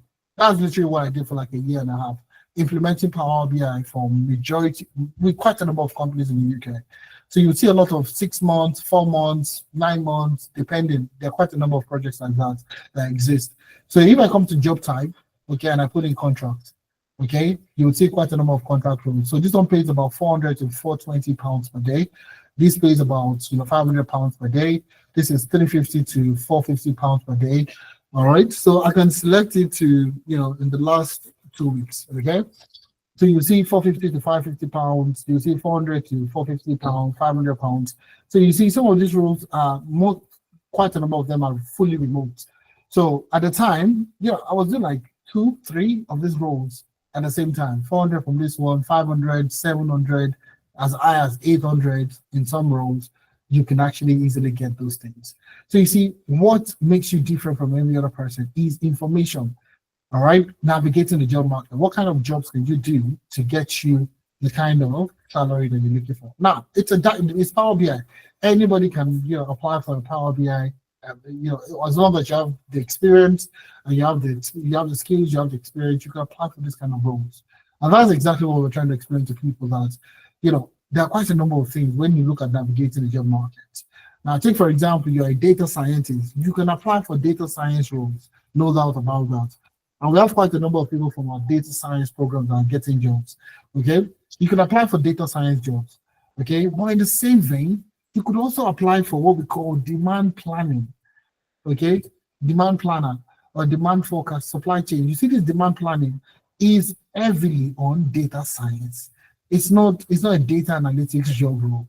Okay, so you see now this one focuses majorly on SQL proficiency, comfortable with querying and joining transforming large data sets, supply chain awareness, and so on and so forth. So you see, these are roles that you can actually plan, you can actually get into, that you don't know you can actually get into. That's what we call navigating the job market. The same thing with GRC, governance, risk, and compliance for the guys in cybersecurity. In the same vein, you see these roles exist, but you see in another way, you could also just apply for compliance roles, okay? And you find out that there are quite a number of also compliance roles that are there, risk roles that are governance roles that are in existence at the moment, okay? All right, so these are the things that you don't know you could do in order for you to get a job in the UK. There are quite a number of roles that you can actually apply to. Same thing with business analysis. So if you're a business analyst and you're looking for business analysis role, okay, it's the same thing. What kind of roles can you apply to, and how can you get started? So these are the things that you don't know that we know that would help you achieve navigating the job market. Okay, interview preparation. So you have an interview coming up, you can easily book a session and we will prepare you for those interviews. The next thing is mentorship sessions. Okay, so this is where we bring in people that have gotten jobs from Amdari. We bring in people that have experience, helping you navigate the job market, and you learn from all these sessions. Okay, job reference letter. We'll give you a reference letter. So if you apply for a job and they need a reference letter, we would provide you with that reference letter. And last but not the least, on the job support. So you see, from you transitioning from the start to the end, literally Amdari has your back every single way. So from helping you rewrite, giving you the experience, number one, to helping you write your CV, to helping you with LinkedIn optimization, helping you navigate the job market, helping you with interview preparation, mentorship, job reference, and even on the job support. What else would you say you need? What else would you say you're looking for? Okay, what else would you want to add to the list of things that you need to get a job in today's job market? Literally, we'll provide you with every single thing. And that's why I call it the one-stop shop. Okay, one-stop shop platform that literally provides you with everything: learning, packaging, and application. So learn, package, and apply. So with learning, with the internship program, you are learning, and I will share. Let me just quickly share that with you in a few seconds. All right, I'm going to go back to my browser, and I'll share that in a few minutes. Okay. All right, so I'm going to come here and I'm going to show you the Google Classroom. Okay, we are wrapping up now. I said 1 hour 30 minutes, so I'm trying to wrap it up so I can share some things with you. So let's take a look at the project management, and let's take a look at some of the projects that you would be working on. Okay, so now let's talk about this one now. Vendor onboarding, and let's take a look at the project. Okay, so take a look at the project. Okay, a few seconds. So now this is what the current cohorts are currently working. One of the cohorts in project management, this is what they are currently working on. So you see case study, vendor onboarding and product listing application. It's an app, it's an app project where they will be, working on vendor onboarding and all that. Okay. So company overview. Company name is NovaCat Marketplace, Austin, Texas, USA. NovaCat Marketplace was founded in 2014 as a curated online marketplace for independent sellers of home goods, fashion accessories, and artisan crafted items. This is about the company was created in 2015, 2018, 2020, 2022. Business challenges. This is a key area. So now, while NovaCat Rapid Growth has been a success story, it exposed a critical bottleneck in vendor onboarding and product listing management. Now, the current issues: slow onboarding cycles, high rejection rates, inefficient communication, lack of self-service tools, and compliance risk. So these are the key issues with the onboarding new vendors for bringing in new supplies and so on and so forth. So the impact of this project: missed revenue, vendor churn rate, and increased workload for the vendor management team. So now, where do you come in as a project manager? Okay, where do you come in as a project manager? So what you want to do, the project objective: reduce vendor onboarding time, improve data accuracy, enable vendor self-service, enhance communication transparency, and ensure compliance. Okay, so what stack are they using for this particular product? For this particular project, the technology stack, we have Microsoft Power Apps for this. So they are going to build an application, an actual application for this particular organization. They're going to be using Confluence for centralized documentation and knowledge sharing, and they're going to use Asana for agile project management and task tracking. So with this particular project, if you're looking at becoming a project manager, you are going to be learning based off this project, and you're also going to be gaining actual project-based experience that you can use in getting a job. Okay? The same thing in GRC, the same thing in SOC, the same thing in every other project that you find yourself. Okay? Every other project that you find yourself. So let's take a look at the case study activities. So now this is Nova Solutions Incorporated. Now, what is the business challenge? Just take a look at that real quick. Technova has experienced explosive growth, scaling from 50 employees to 1,250 employees in just 5 years. This rapid expansion has created several critical challenges: security incidents, regulatory pressure, customer concerns, and internal challenging. And there are quite a number of things in there. So as a GRC analyst, where do you come in? Okay, where do you come in? And, in terms of this, you see the project deliverables. Want to zoom in a little bit. Phase 1, foundation, ISMS framework documentation. Phase 2, you have risk assessment and treatment, risk management deliverables. Okay, implementation of policy suites, 27 policy, including all the things that you have there. And you have embedding and optimizing training and awareness. Number 5 is audit and certification, audit preparation, and certification deliverables. So you see, these are the things that you're going to be working on. Actual project to give you the experience that you need in getting a job. Same thing with business analysis. Same thing with data analytics. Same thing with all the projects. Let's take a look at data analytics, since we've looked at quite a number of non-data projects, okay? So let's take a look at data analytics internship, okay? You're going to click on classwork, and you see this is another project that we have here, okay? Optimizing energy usage in rental units through smart sensor data, okay? So home tech solution, okay, pioneering smart home automation. Founded in 2012, Home Tech Solutions began offering home automation tools and quickly expanded into energy management. So you see, integrated solutions for energy management, this is the core offering. What's the challenges they're going through at the moment? What's this business going through? High energy consumption, increased maintenance costs, tenant dissatisfaction, missed saving opportunity. So now, you as a data analyst with this particular organization, what would you do? What's your objective? Real-time energy monitoring and analysis, identify energy inefficiencies, visualize the data, optimize systems, and empower tenants, essentially. So you see, comprehensive data set, the data set you're going to be working with, sensor data, tenant behavior data, and maintenance logs, okay? So you're going to be using Excel for this, for data manipulation, and you're going to be using Tableau Public for your visualization. So our project workflow from data to actionable insights. And these are the things that you will be working on. So these are live projects that you'll be working on. All the projects you'll see, all sections dropping with all the sections recording are in there. The session recordings are in there, okay? And let's take a look at some of the projects that they worked on in the past. Every session is recorded, so you have access to all the recording of the session, even if you miss the session.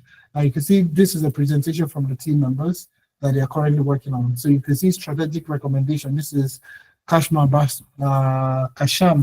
okay? So she's presenting, what she has, a analysis and a recommendation to the business project, okay? So moving on to that, so quite a number of things. You're going to be working on a project live in class, and you're going to be delivering value to the organization that you're going to be interning, you're going to be working on, okay? So they're doing their analysis here, and they're going to be doing the visualization, the reporting, building the reports, and so on and so forth, okay?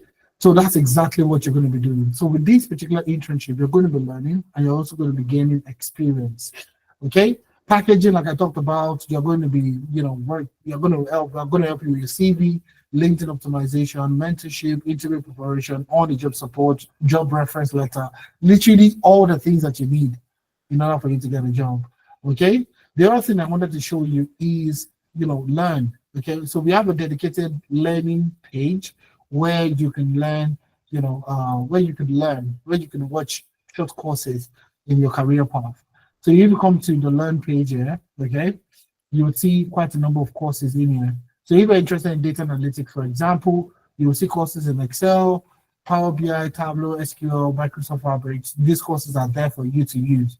If you're interested in project management, we have quite a number of courses from project management fundamentals, to introduction to project management methodologies, to project initiation phase, to project planning phase, to risk phase, to budgeting, to everything that you need. Everything is there for you to get started, okay? So you can see this, we have short courses, cybersecurity short courses, introduction to cybersecurity, network security incident and detection, SOC analysis and log analysis, cyber threat and attack vectors, so on, cryptography, and so on and so forth. So there's quite a number of courses here that cut across different career paths that you will be working with, okay? That you'll be working with and you'll be learning from. So you see this is the business analysis courses.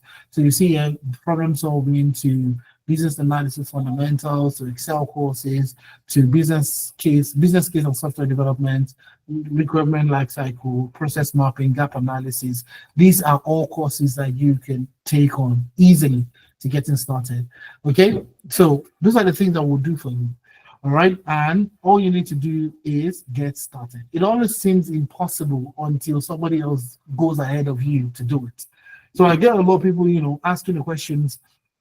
Even before we had testimonials, a lot of people will reach and come to these sessions, and they would ask, can I see people that have gotten jobs? Can I see people that have gotten jobs?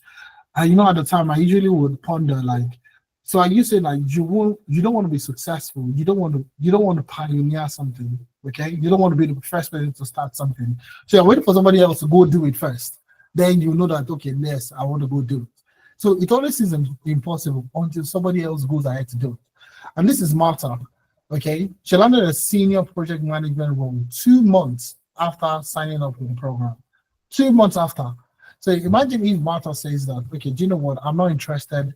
I'm waiting for somebody else to go do it before I had to go and do it. Now you have seen Martha. Martha has done it. I mean, the link is there. You can listen to Martha. Martha has no project management experience, okay? And what happened? She came through the internship, just like we were working on this project. She was able to learn, gain experience, and she applied. We worked on a CV, worked on the LinkedIn profile, and she was able to get a job as a senior project manager. So while most people were doubting themselves, or doubting the process, or doubting the things that we do, she was able to do that. And you can listen to her. Okay, this is Betty also. All right, you see Betty, also information technology project manager with Amdari, and you see Amdari work experience. And now she currently works as an information technology business / project manager with Eclipse IT in the UK. So you just imagine if she didn't make that decision to start. Oh, I'm not ready yet. I'm waiting for somebody to, I want to see people. Now we have testimonials. We can show these testimonials anytime, any day. So people that have gotten jobs from the internship. So we have a program. We have the next cohort starting the 7th of September. Like I said, it's only the best time to plant a tree was 10,000 years ago, was 100 years ago. Okay, the next best time is now, not tomorrow, not next week. The next best time is now, right now. Okay, so you see, you have seen quite a number of people that have gone through the internship and they've gone ahead to start landing their jobs within the UK. So what I would recommend to you anytime, any day now is to join the next cohort starting on the 7th of September. And discount is only available for the first 20 people. So we have a good discount that we're currently running, and it's only available for the first 20 people. All right. So now the internship is going to be for the discount is only available for the first 20 people. So if you're looking at getting started, I would employ you start that as soon as possible. As soon as possible. If you're looking at getting started, I would say start now. All right. So in order for us to move ahead, forge ahead, okay, it's important that you know that you need to take advantage of the discount if you want to be a part of the program. So now this program is going to be all the internship is going to be for 4 months. Okay, 4 months work experience. Okay, so we're currently running a discount. It's 110 pounds discount. So initially it's 500 pounds. Okay, the cost of the 4 months experience program is 500 pounds, but we're giving you 110 discounts for the first 20 people to register.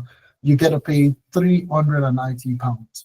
Now you don't have to pay this at once. Okay, you can break it down into 1 to 3 monthly payments.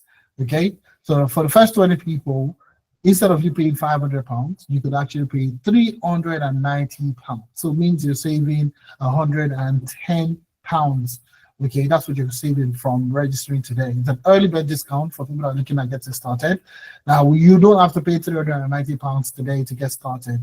You can actually select the 3 monthly payments, installment payment, and all you need to pay today is just about 100 and something pounds to get started. So rather than you buying turkey and chicken and going out and chill, okay, you can actually invest in your future, in your career. All right. So let me just walk you through payments. So I'll see share some people that have got 3 jobs with Amdari, so you can see it for yourself. Okay, so I'm gonna go ahead to go to main stack. So my colleagues are dropping the link in the chat. So bear in mind that, you can just click the link in the chat itself. So my colleagues are dropping the link in the chat. Okay, I'm going to drop it now. Okay. Just give me a second, sorry. I'm going to take the link now and paste it for you guys to be able to click on it also. All right, so I just dropped the link in the chat. All right, so in terms of payment, we have the 4 months program. You see the data analytics 4 months, data science 4 months, data engineering 4 months, business analysis 4 months, agile project management 4 months, SOC 4 months, ethical hacking 4 months, and you have the governance, risk and compliance 4 months training program. So it's just for 4 months. Okay. So now, if you're interested in any of the program, just click on it. Okay. It takes you to a new page. All right, it takes you to a new page where you get access to the monthly installments. So now if you're interested in the 3 month installments, you see it's a 3 monthly installment. All you need to pay today is £130. That's all you need to pay to get started with the September cohort. All you need to pay today is £130. So now next month you pay every month. Okay, so next month you're going to pay £130. And the month after that, you pay another £130 for 3 months, and it's a 4 month internship. So it makes it easy for you to, make your payment on a monthly basis. All right, that's if you're interested in the data analytics internship. Now, that's literally every program is 4 months, and you can always select the 3 monthly payment installments. So if you're interested in business analysis, is literally the same thing. So you can pay one-time payment, or 2-time payment, or 3-time payment. If it's 2 months, all you need to pay is £195.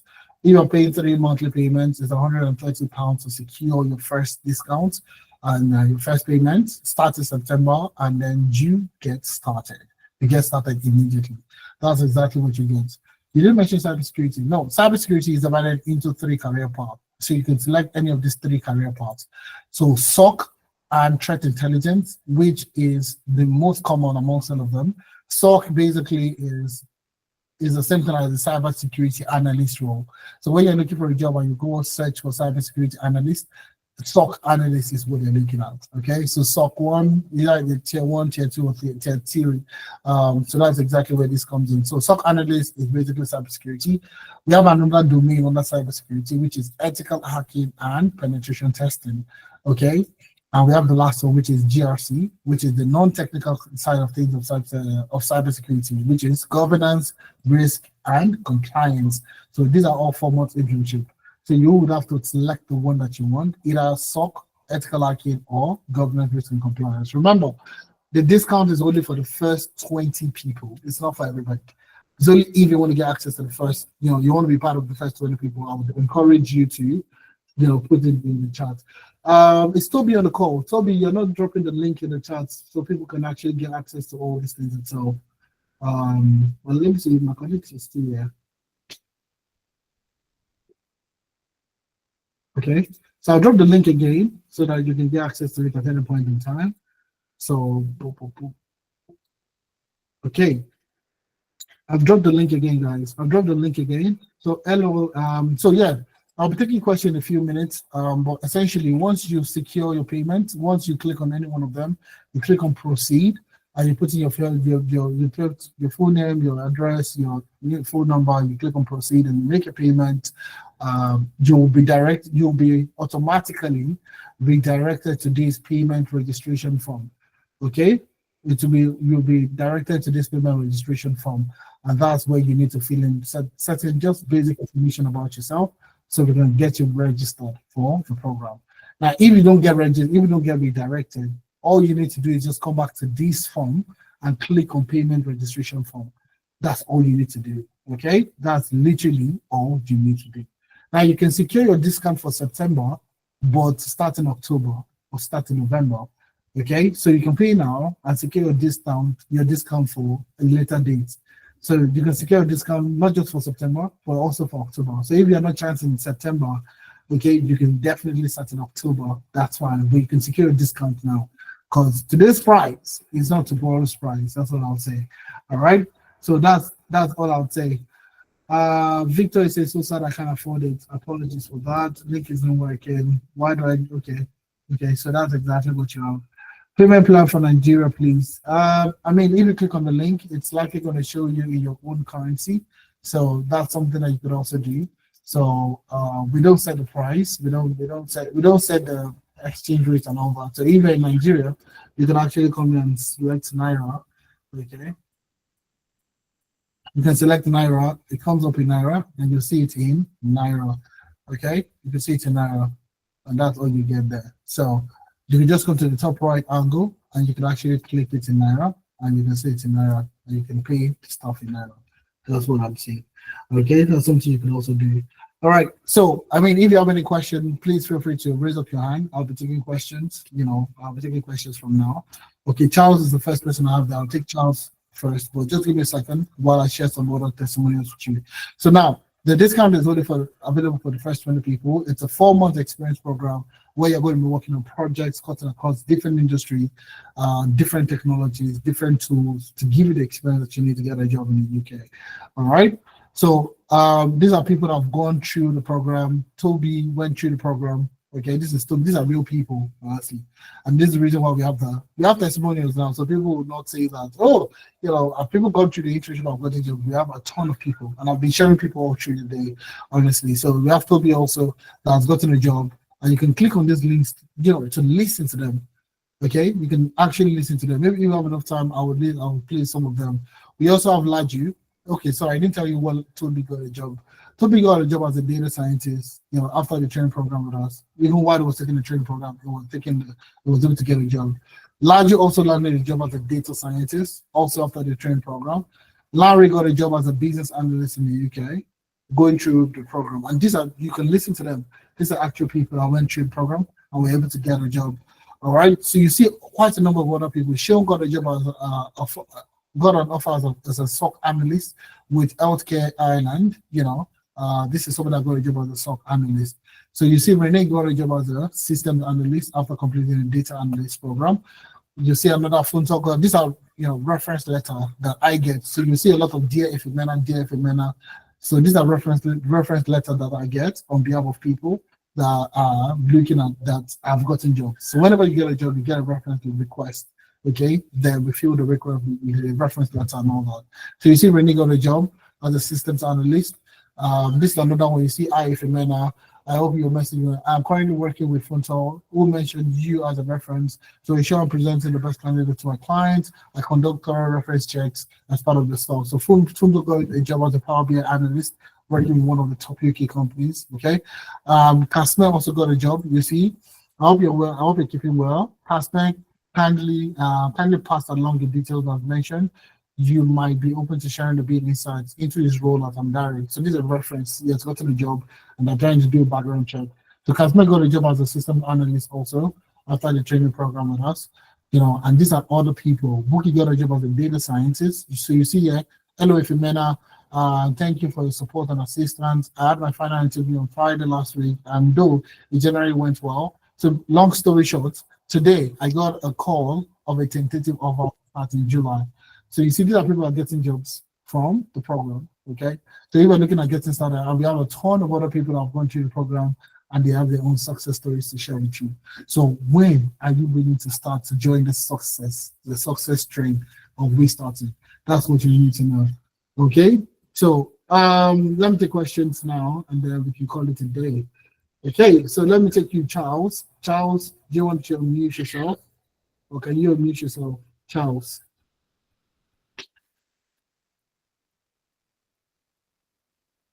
Charles, do you want to unmute yourself so I can take a question real quick? Okay, Agnes, okay, let me take Annie Victor. Am I pronouncing it properly? Yes, yeah, you got it right. Okay, so please, my question is simple. I want to find out,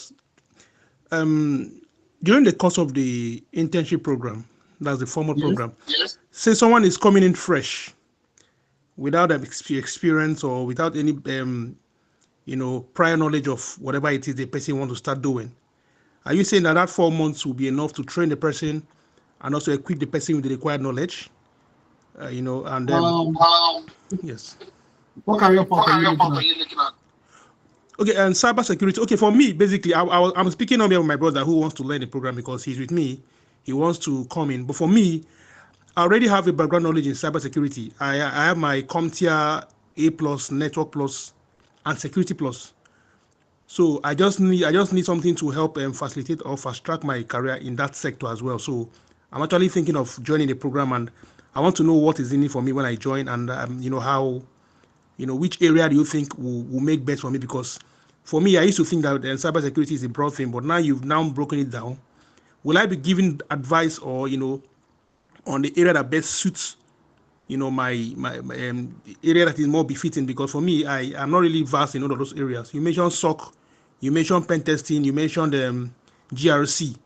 So which area do you think will be, you know, high area whereby when I go into it, there will be more jobs available for me, and then I'll come out tops and everything? That's what I want to know. Thank you. All right, awesome. So you have a certification. Honestly, the certification is not. It's not a key. It's not a key thing I would look at. We would rather prefer if people have gone through like a boot camp before they come into the internship.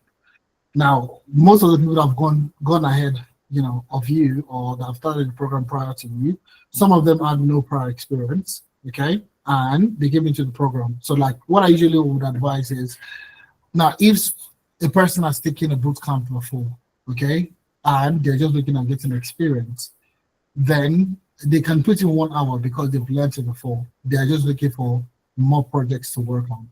That's where we come in.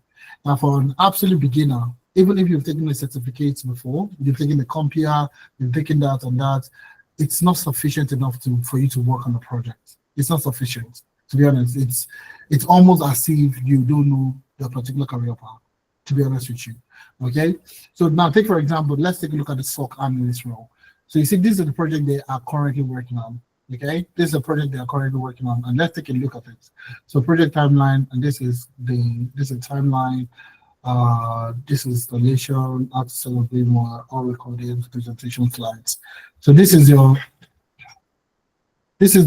presentation slide. Let's take a look at the case study itself. Okay, inside the Q chain, technical analysis of a social engineering based malware. Okay, so Technova System Limited, Technova System Limited. Let's take a look at the business challenge. Let's take a look at it. In Q2 2025, Technova Security Operations Center (SOC) detected unusual outbound traffic from a developer workstation. Now, this is what a certification will never teach you. Even bootcamps they'll find it difficult to teach this. So this is we simulating real life experiences, real life projects based off real life events, in order for you to learn from it.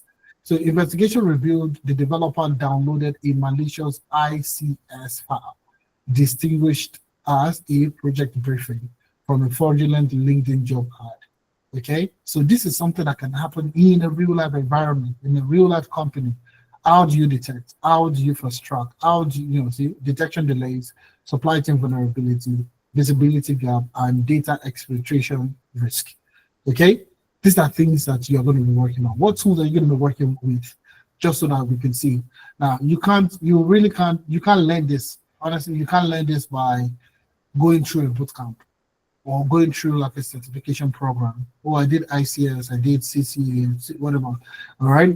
It still can't teach you. Okay. So you see VM, full featured Windows-based malware analysis VM, Pest Studio, PEV, dependency worker, resource hacker, virus total. These are the tools you're going to be working with for this single project, all the way to Wireshark. So you see, even if you've gone through a bootcamp, okay, or you've gone through a certificate program, it's almost, we make an assumption that you don't know anything. Okay, we make an assumption that you don't know anything. And now you see majority of the projects that you work on, you'll see all live recordings are here. Now let's take a look at one of the recordings, just so that you can see exactly what happens in class. So what we do is that we actually work you through the project live in class. So there's an instructor, there's a specialist that works with you and does all the work. And as you're watching the person implement, you are also implementing and learning from the process of implementation.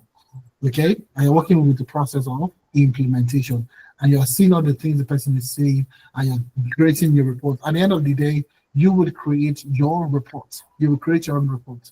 So you see malware sample, okay? Malware sample, this is a malware sample. I'm not going to open that, but this is the report itself, okay? Just give me a second. Technical report, okay? So these are technical reports that you're going to design. Executive summary, objective, tools, methodology, some of the things you're finding or key findings, and so on and so forth. So one thing I'll tell you is, even if you've attended a boot camp before, okay, we still make the assumption that you don't know anything, okay, and we start with a beginner project for you to understand certain areas, but the ball is still in your court to still read, okay. We'll provide you with materials, so you see quite a number of materials in here, all right, from installation videos to materials that you need to read to things that you need to study, and all the things that you need to get started. So you see some of this mastery malware analysis, okay, so the dynamic malware analysis. These are materials that we use to teach you while you're working on the project, okay. So I don't know if that makes sense to you. Like I said, you really can't know this just by yourself, because what we're trying to do is we're simulating real life events, okay, for you to work on in order for you to learn. That's exactly what we're looking at, okay. So I don't know if this answers your question, Annie did tell. Yes, it did. So what you're saying is basically that when I join the program, for instance, now I'm going to be taught afresh, within a 4 months period, and then also handle real projects. So is that what you're saying? I don't want to use the word teach, because a lot of people misconstrue what teaching is. So what teaching, some people, like from what I'm getting now, not that this is what you said, but this is what I'm getting. So I'm getting you, we're going to have a live session where I'm going to be teaching you what is cybersecurity, what is malware, what is this, what is that. No, that kind of teaching will not exist with us. Okay, so what we're going to do is we're going to teach you how to solve real life threat events. For example, even in cybersecurity. So we start off with, so like for this particular one now, we're implementing autonomous threat hunting. So now you don't know what threat hunting is, okay? We would explain to you what threat hunting is as regards to the project, okay? The key things that would work in a real life event, the things that would happen, so on and so forth. So once you understand the basics, the reason why you're doing what you're doing, the tools you're going to be working with, why you're going to be doing what you're doing, and all that, then you delve into the project itself to solve the project. So as you're solving the project, you're learning from the project. So nobody's going to come to class to say, today we're going to be doing ABC. Okay, so what's the definition of A? A can be defined as not that kind of learning. Okay, so you're going to be learning based on the project that will be assigned to you. I mean, Victor, do you get what I mean? Yes, I do. Yes. Yeah. So you're going to be getting that experience. You can see that experience in your students, and then you can use that to talk to the patient. Okay. So if they ask you a question, how much you've done X, Y, Z before, you can use any of the projects that you worked on. You can use any of the projects that you worked on to give you the experience that you need to get on the job. Okay, so tell me the time you've done a project that does X, Y, where you were able to detect malware, or you're able to, oh yeah, I remember there was a client of ours while I was working as a consultant with Andari, a client of ours which runs an online marketplace, this what happened, and this is how I stepped in, this is the analysis I performed, this is how I was able to detect certain things. That's the experience that you need in order for you to get a job.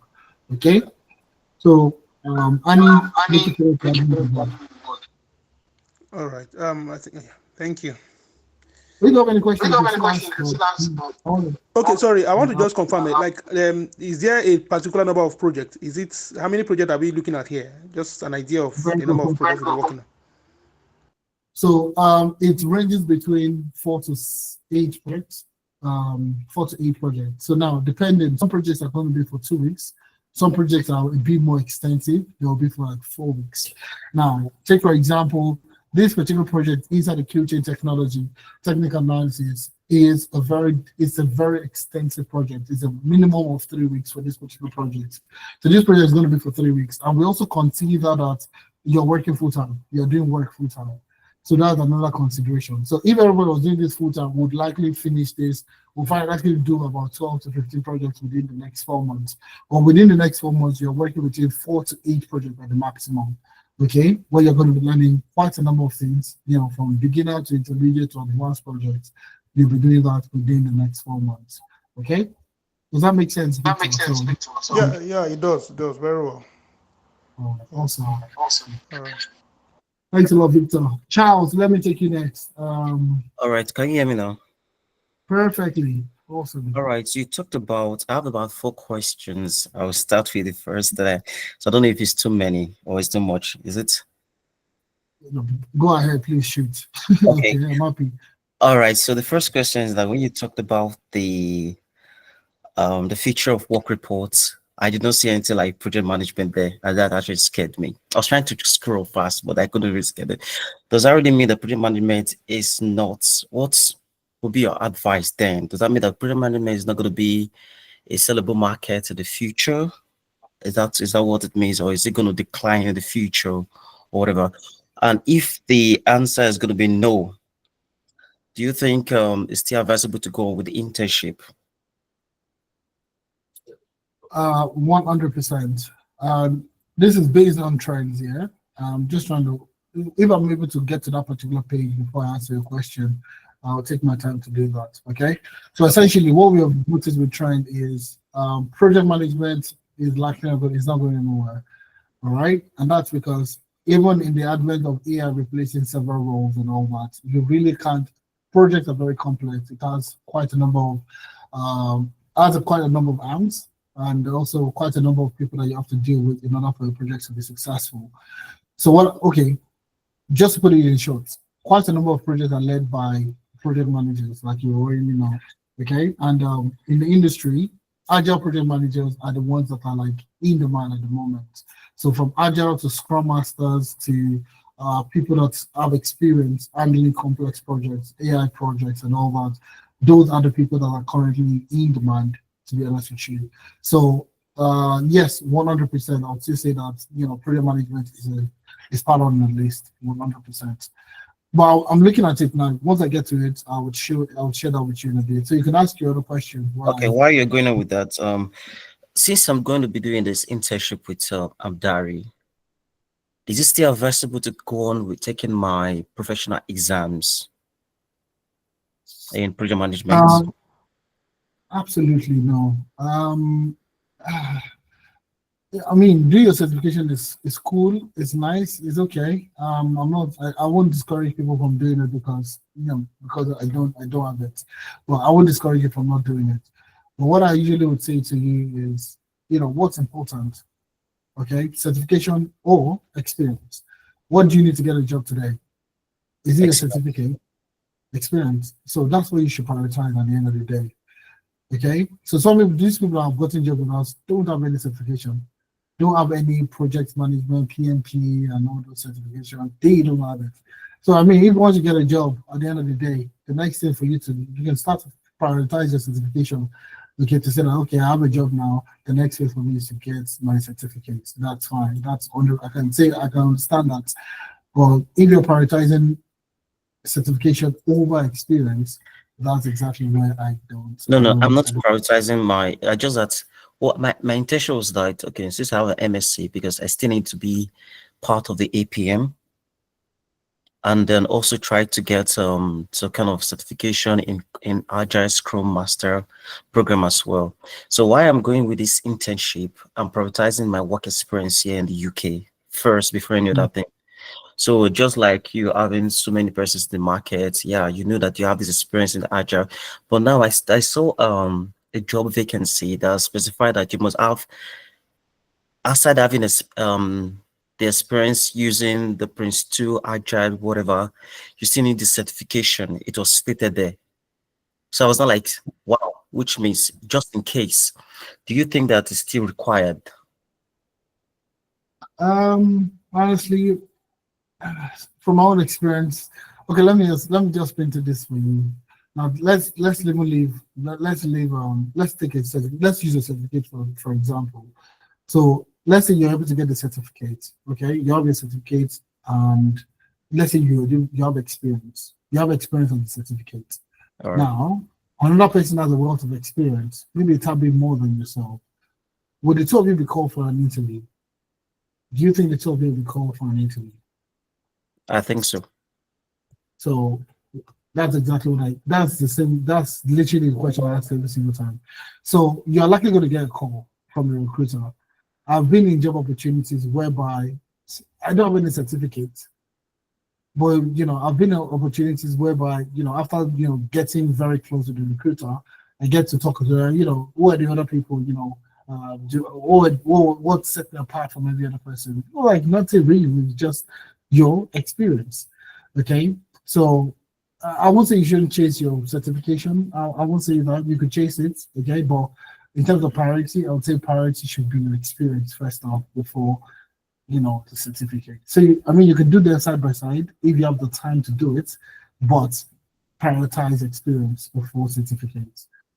Okay. All right. Lastly, after the 4 months internship, on the occasion that when someone doesn't get the job, he or she, just in case, how would the person get to continue with Amdari just to bridge that gap in experience or in a CV? Okay. Yeah. So very good question. Very good question. So the goal for us is for you to get a job within that period.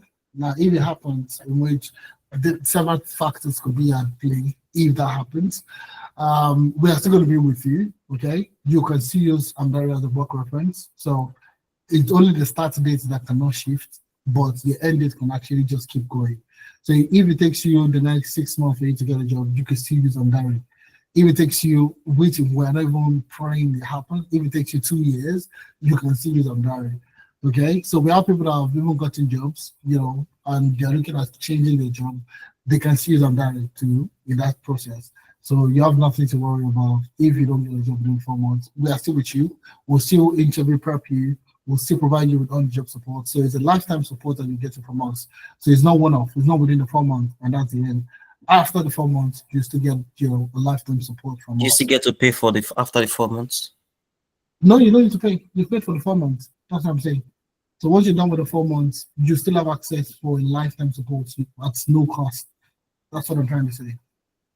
All right. So in terms of this project management now, is it just focus on agile project management or what? Everything, from agile to Scrum to everything, IT implementation, everything, it cuts across everything.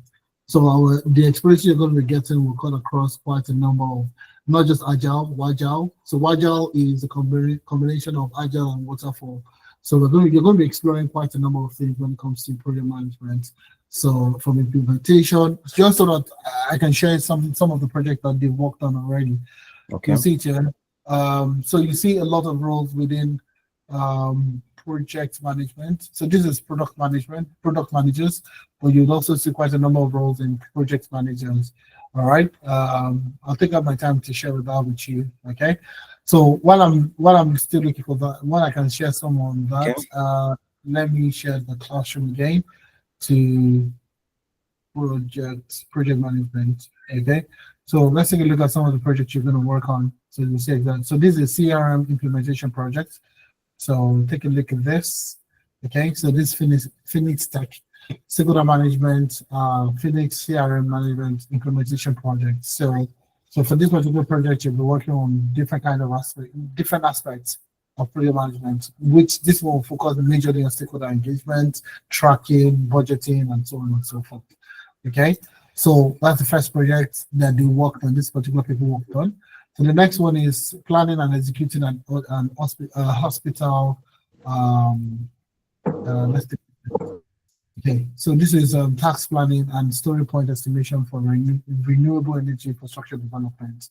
So quite a number of roles that you find in the UK now are within the manufacturing of program managers within the manufacturing or construction and all that. So we also wanted to incorporate all that into your experience, so you can apply for quite a number of roles within project management, within different sectors, okay? Renewable energy, sustainability, manufacturing, construction, so on and so forth. Okay, so now this is tax plan. This is another one. This is a budgeting case study because budgeting is an essential aspect of, any project you find yourself. Budgeting is one of the major things that you're going to be working on, and the one you're working on at the moment is vendor onboarding. I shared this already. So it cuts across different industries, different subject areas, different methodologies are being used for this project, and that's what's the beauty about it. Okay. Okay. All right. Lastly, while I'm doing this project management internship, is how do I get to cross into a learning Power BI and maybe SQL? Is it possible to also make use of these tools while I'm under this internship under project management? All right. So yeah, so like I was looking at it, I was just looking at it. So you have product managers, but you also have project managers. Okay. So clearly stated out. It's still part of the code, part of the roles that will continue to grow. Okay. So that's nothing, you have nothing to worry about. All right. So in terms of the question that you asked, sorry, come again with the question again. Why I'm being an intern in this project management. Is there a way I can actually learn this Power BI, SQL, everything that is related to data analytics? Oh yeah, sure. I mean, you'll get courses on your profile. So once you get registered, you get access to the short courses, and you will have access to courses across Excel to Power BI to Tableau, and so on and so forth. So you see Excel, Power BI, Tableau, SQL, and Fabrics. So you'll get access to courses that you can actually watch and learn from, if that makes sense. So you'll be able to learn this. Some of the projects you're working on might not get you to work with Excel, Power BI, and all that, because that's not the key area of a project manager. But yeah, you can take short courses on the LMS, and then you can learn from it. And there are projects attached to it. So you see quite a number of the projects. You see quite the common project, and then you can also work on this project to gain the experience that you need.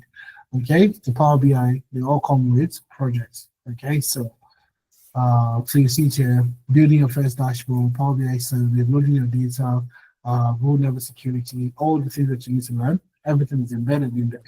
Okay? All so right. Charles, I hope that was the question. Okay? Okay. All right. All right. I just made so, the payments. I've made the payment. I was told to send the receipts somewhere. I don't know how to go about that. okay, so what you need to do now is this is the payment registration. Do you have this link? I've paid it already. I've done the payment already. Okay, so I'm going to drop this link in the chat. All you need to do is you will get an email confirmation from us that will have the same link. But you can just click here, payment registration form. So all you need to do is click here, okay? Click on the link I'm going to share now. Click on the payments, and then once you click on that payment registration link, it takes you to this form, Raymond Dari, September 2025. Put in your email, first name, last name, registration email, country of residence, current status, and any other information that is there. Just provide next, click on next, go to the next one, fill in information, upload your receipt of payment, and that's the receipt of payment is the issue. I'm trying to, how do I download that? I received the email. Just take a screenshot, it's fine. Okay, screenshot. Okay, all right. Screenshot is fine. The screenshot is fine. Okay. All right. All right, Charles. Thank you very much for a very detailed question. Appreciate it. And thanks for registering also chances on getting started. Thank you. Awesome. All right. I'll take one more question and I think we can call it a day from there. Toby Wimambu. Yes. Hello. Good evening. So I just have two questions. The first one is basically because I do want to sign up, but I don't want it to be as if this is too good to be true. And the reason why I'll say that is because you did say that there was someone who didn't have work experience previously, but within 2 months she got a senior project management role. So I just wanted to know how is that possible without any years of experience? Because a senior role, you normally need years of experience, isn't it? So I'm going to play it for you. See, I'm gonna play it so you can listen to her. Okay, just give it. I think it's about 5 minutes. So I won't play to the end, but I'll just play a few minutes, a few seconds in there. Anyways, the stuff you have so it so you'll be able to watch Martha properly is on YouTube also. I was part Yeah. of the May project management cohort at the Amdari apprenticeship program. I am here to give honor to whom honor is due. It's Mr. Brown Uzuko. I want to thank him so very much because he put so much time in mentoring me in the program. I'm saying this because I actually came late. I switched from data analysis to project management. But because Mr. Brown, I explained to him my situation, and Mr. Brown, and I think Uche as well, she's a lady, she advised me to speak to him, and Mr. Brown went out of his way to explain to me what project management is all about, actually prepare me on how to be a project manager. Now, the reason why I'm here is because I've just landed a leadership role interview with one of the big councils in the UK. And this is very huge for me because it's always what I've wanted to do is a leadership position. And that's in the line of what I've always wanted to do. And after over 600, unfortunately, this is a win for me because this is everything that anyone can hope for after spending such an amount of money in the in the program. Now, I'm not even talking about the money because the money is nothing compared to the knowledge that I received. All right. So obviously it's a 5 minutes video, so it's quite long. Quite everything. So Yeah, it sounds good. It sounds good. I just want to understand how she got a senior role with no experience. That's no, all. it's no experience. So you see, getting started is what most people overcomplicate getting a job, okay, or getting your foot into a career path. So what do you need to get a job in today's market? And that's why I keep asking the question. Two things that you need is skills and experience. Now, skills based off the technical skills, add your Trello, your Jira, Confluence, all that. Okay. Now, experience, that's where you come in. Now, your past experience, you were doing something before you go into this role, before looking at getting into this role. Right? You're working somewhere else. Or if you want, okay, is that something you can talk about on the call? Oh, you're asking me? Sorry, I thought you were saying in general. Okay, let's just use somebody else. Okay, let's just say someone like, let's say something else. So let's say I actually work in IT anyways, yeah. Okay. I'm currently a freelance data analyst, but it's not very technical. So I do want to break into data. I used to be an IT analyst, IT engineer, but now I want to be a data scientist. So yeah, I'm trying to switch. So that's exactly what we do for you. And that's where the CV session comes in. That's where the link implementation comes in. So what we do is rebrand and revamp your past experience into your desired experience. Okay. So if you are doing something similar, like what you're doing currently, similar to the career path you want to go to, so it's going to be a CV review. So what we're going to help you to do is look at your past experience, have conversations with you, in helping you revamp your past experience into the kind of role that you want to get into. Okay, and like I said during the call, you can't use you have to find a way to tailor your past experience into any role that you want to get into. So if you're currently applying for, let's say, a data analyst role with a consulting company, you need to showcase that you have done something related to consulting before. Okay, it's just like the Mercedes-Benz. You want to hire somebody to fix your Mercedes-Benz. You need to see that the person has done stuff around Mercedes-Benz. Okay, that's the same thing with most of the applications that you throw out today. So you see, Martha, not like she has zero experience. She has experience. All we had to do was look at her experience and see how project management, what the things that you did as a project manager, okay, how you can translate whatever you did in your previous or into project management and then fine tune it, put it on the CV. And that's exactly where we come in with our wealth of experience. So she's not coming in as a beginner, or I've never done anything in my life before. Right. Yeah. So it's just the rebranding strategy, and that's what we call it packaging. So we repackage CV review, linked optimization, mentorship session. So you hear I talk a lot around mentorship, how it mentored me, how it talked to me, how it explained. That's exactly what we do for you. Does that make sense? Okay. Yeah, that makes sense now. Yeah, that's clearer. And the second question, just the last one. You mentioned there's a 2-year referencing that you guys give. Yeah, we do 2 years. Very, very, very, very. Thank you very much for that. It's very intentional why we do the 2 years, because we want people to get. Even initially it was just a year, all right. Okay. But a lot of people were complaining that Mm. what they don't get a job in 1 year. But the goal for us is not for you to linger for too long. Okay, Mhm. so we have quite a number of people that are looking to get in a job, but people are not just self-motivated to push themselves harder than push them. So we use that 2 years work reference to sort of ignite people to say that okay, you only have 2 years to be with us, okay, to get a job. Okay. I don't know, I think it was Charles I can't remember if it was Charles that asked the question, but the question was if I don't get a job in the 4 months, what happens? I mean, you have lifetime access, honestly speaking, to mental specialists, to the people, to myself, to the team and everything. You still have access to everybody. Oh, that's But good. so that people feel motivated to put themselves out there. They have limited time. Let me apply. Let me work on my project. Get the job. That's the end. At the end of the day, that's what has really gotten us the kind of success factors, success stories that we have today. I would say that for free. But does So that mean that? Sorry. yeah, go So ahead. does it mean that if we do get a job and whatever 2 years later we can't use you guys as a reference? You can. That's what I'm trying to say. You Or we can. can always use you guys as a reference. Is that correct? On our Yeah, CV? yes, you can. 100%. Okay, so then what's the 2-year referencing? What does that really mean then? So those, if you've gotten a job and you're looking to use them in the game, that's without a doubt, it's fine. Like I said, the reason why we have that 2-year reference letter in there is so that people take action.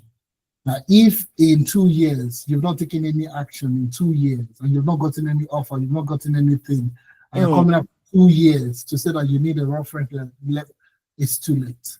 So, like I said, the reason we have that is to ignite people to do the job now, not because we literally get people. This is not the first company I'm working with. This is not the first company I'm building. We have people that will come in almost 3 years after to say that, oh, I paid for this course 3 years ago. I want to start the program now. And you 3 years ago, like 2 years ago, see people like that.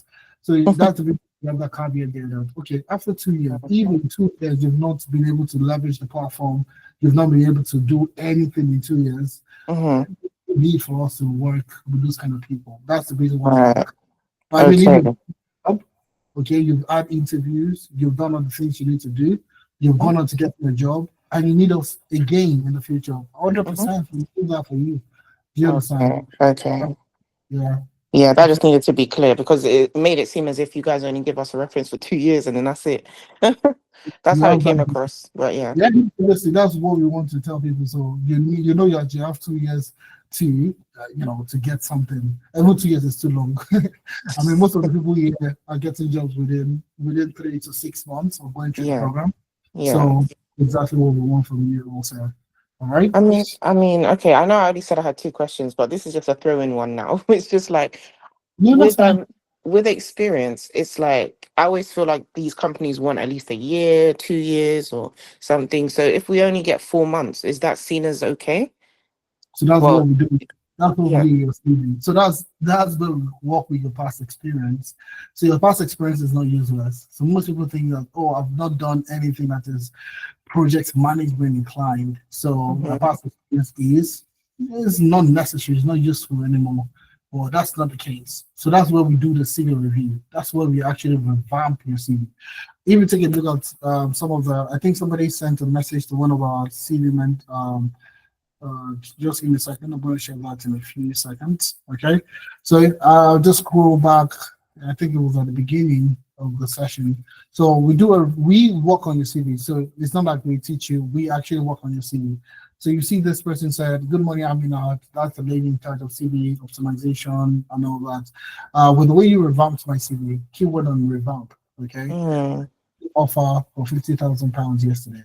So the way you work on work, there's a process that we go through to ensure that your experience is, it's not just on diary, okay? There's a way we walk through it. Don't worry, it's something that we do for our people, okay? Okay. So, it's not about your past experience is not useless, okay? Mhm, So that's mhm. all, essentially. So if you're a organizer before, do you know what a organizer is? It's a Nigerian word anyway. I'm Nigerian but born here, so I don't know what that means. Okay, so the guys that pump that fix your tires, okay? So if you have a small tire, the people that actually fix it.